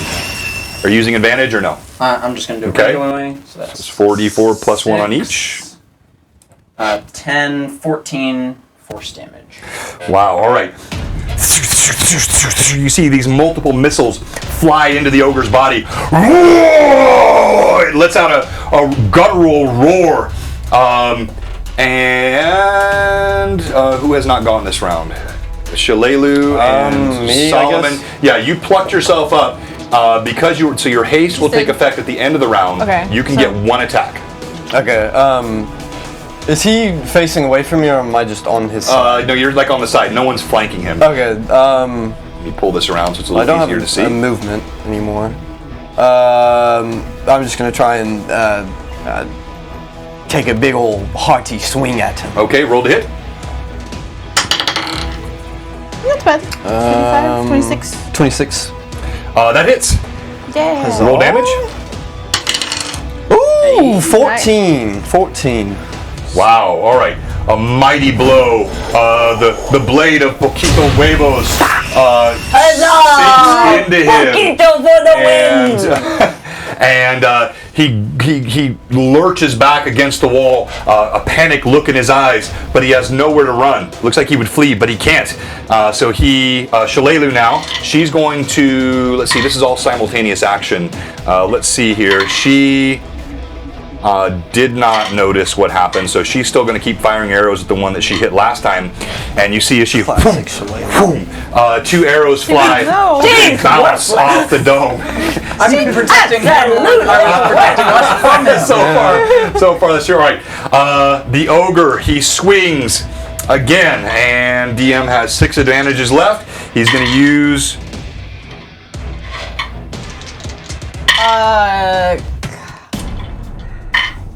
can't save anybody else. The D20s are flowing right now, and he's got to choose at who. This is what you guys get for giving him advantages. Yeah, Tim. thank you for the advantages, everybody. And Proto-Woot. Oh, well, good thing you weren't done. You didn't get a chance. Proto-Woot was awesome. I'm out of fate chip. Solomon. Again? I don't want to use mine on her. You have to. I'm a selfish pirate. I'm a big boy. No. As you get up, you feel this surge of energy. You had just somehow miraculously dodged that first blow. As you come up and swing, you hit the creature even as its club is coming back around the other side. It catches you squarely in the face mask. All of you hear a sickening thud, crunch. Blood spurts out. Your head is crushed inside your helmet. Solomon's body drops lifelessly to the ground.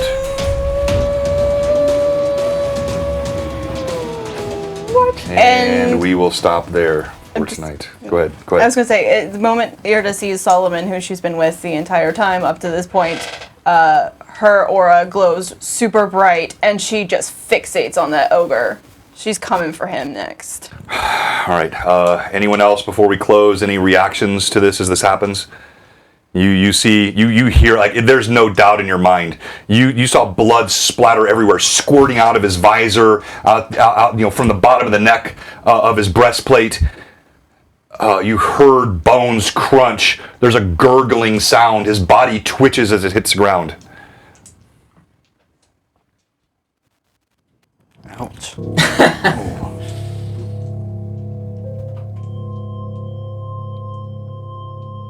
No one else? I don't think Alcott would say anything. Okay. I just met these people. Yep. Yep. Guest star's curse, huh? Cade and Eamon look stunned and speechless. Yes, the expressions, Krenzlin.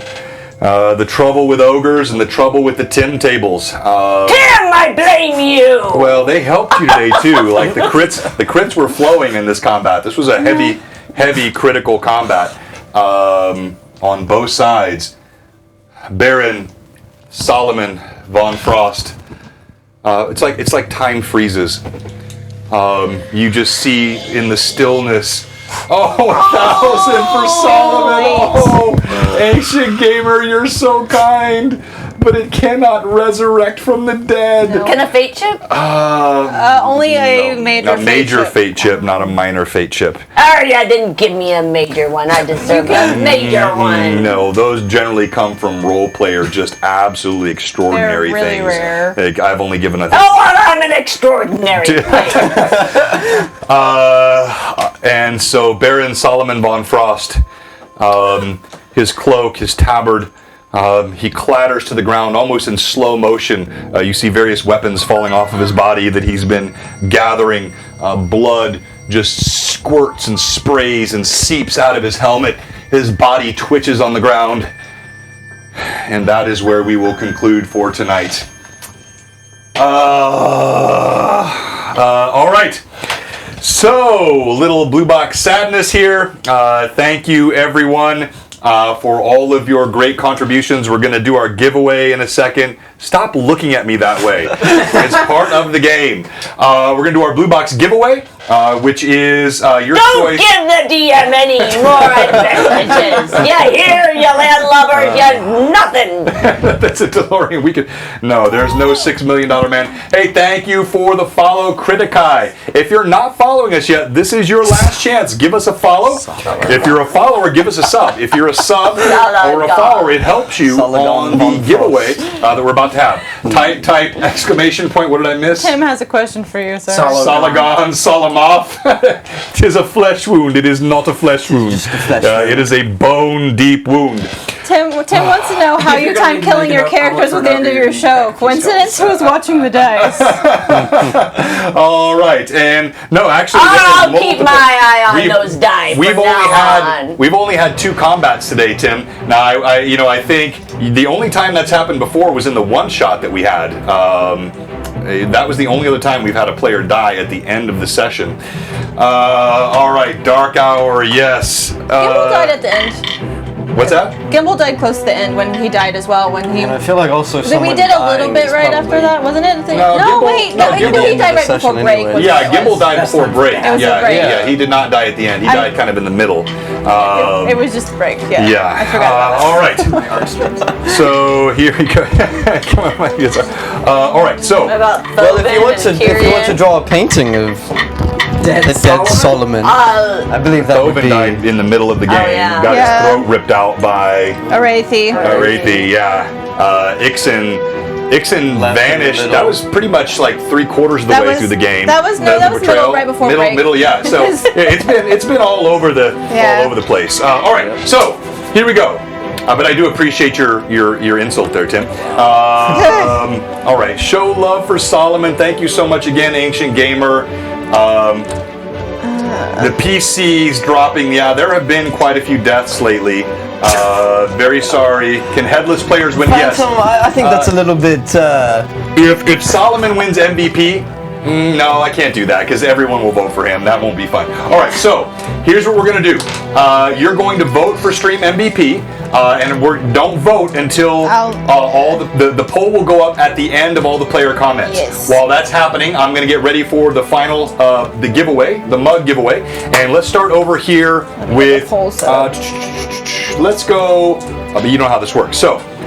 You get 500 XP if the chat. I thought it was 1,000. Oh, this route. works I'm sorry, I have so 1,000. many groups. We're Yeah, 1,000 this on this one. one's Yes, you get 1,000 Hey. XP if the viewers vote you as Stream MVP.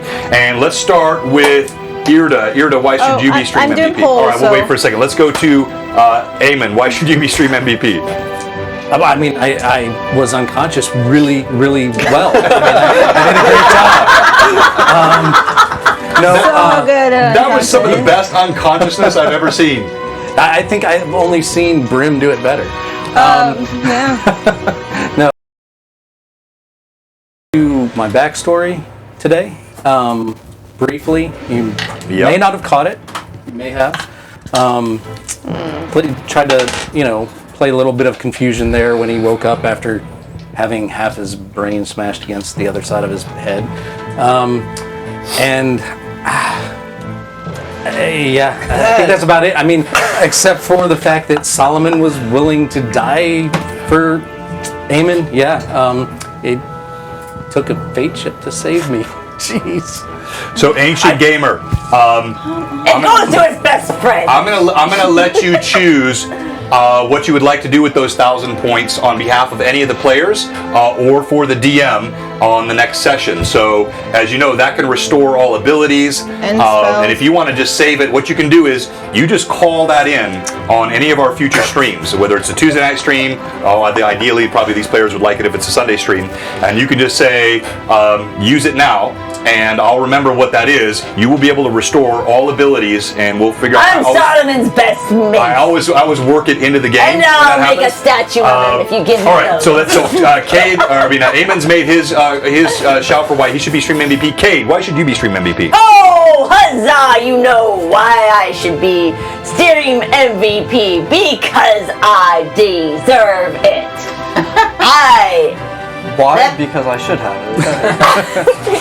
Because I watch it. That's why. Let's see. I roleplayed pretty well. I took a little nap in the comfy cabin.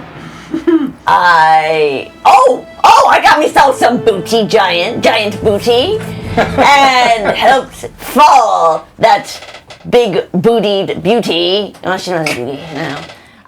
And then big booty beast, and then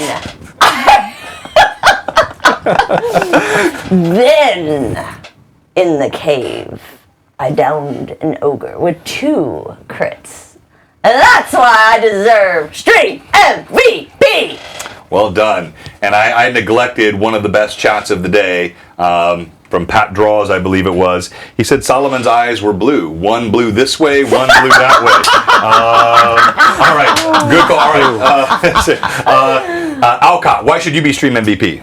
Other than the first half of the game, being just sort of in a hut on my own, relaxing, I gave the party a place to sleep for the night. Some delicious food, some amazing wine. Got into some character backstory on my first session.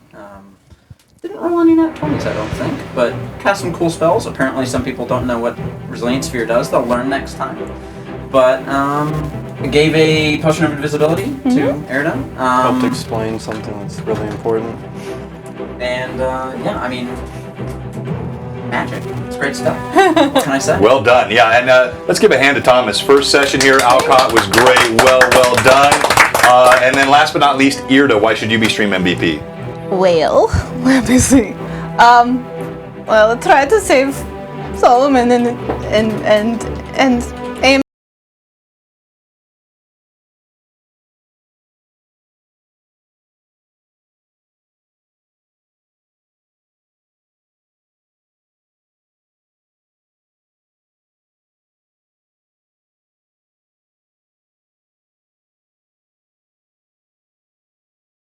Timomon, Solomon's brother. That would be, I don't know why that happens. Keep it going. Meet William. But yeah, so I used my fate chip to try to save Eamon and Solomon, and then and I definitely saved Eamon with it. Solomon, unfortunately, did not make it out. Well, you saved both of us. You just Yeah, it didn't help in the long run. But going back to the beginning of the stream, helping with finishing off the combat, and being the one to volunteer to go check out the light in the forest, and using the intelligence to alter self to disguise myself to seem much less threatening than Erda tends to come across sometimes, and thus helping them connect to their new ally. Let's see. Helping to explain what's going on and connect the dots with what we've learned about the Thessalonians, as well as aiding everyone up the mountain by using her wings to help them as they were slipping and sliding all along. Being willing to scout ahead with Shalelu and actually lifting Shalelu up out of the ogre's reach when they both tripped as they came in, until everybody else was inside so that they could fight together. Well said and well done. Great session by all. The poll's going to open now, so Right there. you, the viewers, get to decide which one of these four players, Baron Solomon von Frost, has gone the way of the mud. In this session, he is not eligible, but you cast your vote. They get 1,000 experience points. Yes. If you vote for them, so this means a lot to them. Players on can the stream. vote, you just can't vote for yourselves. Yeah, exactly. And so the poll is in the upper right-hand corner. You click that down arrow, and that down arrow will give you the option to select one of these amazing players. And now let's do our giveaway. We're not going to roll. No, I'm putting this up because this is Tuesday night. So it's like an advertisement for Tuesday night. Remember. Yeah, so the Greyhawk Awakening logo you see there, that's the advertisement for Tuesday night. If you're not watching this, you should be. It's Tuesday nights every night every Tuesday at 5 o'clock Central Time. And it is a great session. It's a different format because it's all remote. And everything is different with the screens and the visuals. I use a different table setup. So there's a flavor of each of these streams. It's all still Blue Box. It's all still old school D&D, role play, minis, hardcore crits, and danger, but it's a different flavor. So both shows are a lot of fun. Vote for Cade. A vote for Cade is a vote for All right, so vote for your stream MVP. So far, early lead. Cade and Alcott are very close. Erda just slightly behind. Eamon, I'm sorry. I think being comatose for half the session probably doesn't help. So sorry. Not your fault. You can make that up next week. And then Vote for the Pirates. all right, now we're going to do our giveaway, and we're just going to roll once. So if your name pops up, you are the winner of a Blue Box mug or a Blue Box shirt, your choice. And the winner is Roger! Congrats, because he was Did he win the other one? Did you win both? Yeah. He can't do that, All can right, he? Roger, I'm can't sorry. win We it can't in have. the same I forgot. stream. We won. Yeah, so you can't win both. Oh, I'm so sorry. Lucky night though, Roger. Yeah. So please keep coming back. You can win again on the next stream, but we Can't cannot win. have Yeah, the can't same person win the winning same night. both things. So we're gonna do it again. I'm sorry, Roger. And so the real winner is Steve Bloodwild. Congratulations, Steve. Thank you, Roger. I appreciate you being understanding. I should have been clear about that to begin with, but that's always been a rule here at Blue Box. Yes. All right, so Steve, your choice. Would you like he faints? Would you like the mug, or would you like one of these Maybe Blue Box it has a shirts? mug, doesn't it? I can't remember. Steve had already won at least one thing, but I don't remember what all Yeah, he's won. Bloodwild's won something. So do you want the mug, Steve? Just let us know, or if you want a shirt, and you can choose from different shirts. You and I can connect on that afterwards, but let us know. And the stream MVP is almost closed. So get your votes in. Your last few seconds to vote. Stellian, keep joining us here. on! We'll have more chances for Pirates! those mugs. Lovers, vote! Vote for us. It's almost up. 3, 2, 1. Alcon! And Alcon! Yes, congratulations. Stream MVP. Not down Well yet, done. 1,000 Well XP. done. And by the way, this is our. Because we have to keep track of it. Typically, our Tuesday night stream is our bigger stream. It's like a better slot in the week. This is the first time we have stayed steady over 50 viewers on our Sunday stream. Let's give a hand to our viewers and our mad chatters. Thank You guys are awesome. Now, before I do a raid, we're going to do a quick behind the scenes. So, if any of the viewers have questions for these players, or if the players have questions for the DM or for each other, let us know while I prep for this raid. Any question we'll answer. Thank you, Orion. What was the first crit that was? Yeah, so the first Here to crit, save us from. the first crit was a level 15 head crit. That was going to be absolutely obliterating. The second crit was a level 13 head Steve crit. wants a mug. All right, Steve, outstanding, and I've got your address information. Yep. So the mug is coming.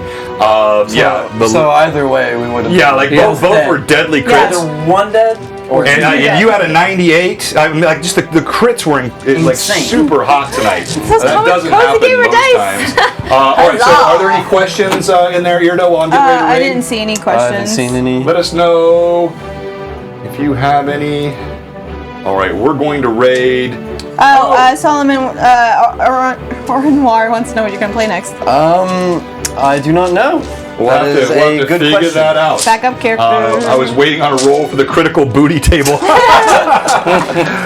Okay, so Why, John? Why? let me check again here. Who's up? Yes. Canadian Ancient Gamer. Why, John? Why? Okay, hey, let's rate our friends over at Fabled 42. that'd be Somebody awesome. asked if you were expecting the party to go headlong We into do the not cave. go ahead. We planned. We kind of planned. You know, I wasn't really sure, Thunder Bay. I thought the way they handled it wasn't bad. It was just two really bad rolls. I rolled bad. Yeah, like Shalelu, who's very deft, her roll was a 2. Shalelu never. You know, so both She of them, misses every time. they were invisible, but they were not inaudible. And as they walked in there, they both had horrible rolls coming in, which triggered the combat. If that wouldn't have happened, it would have been a completely different session because they would have had more time to plan. Solomon does have a brother.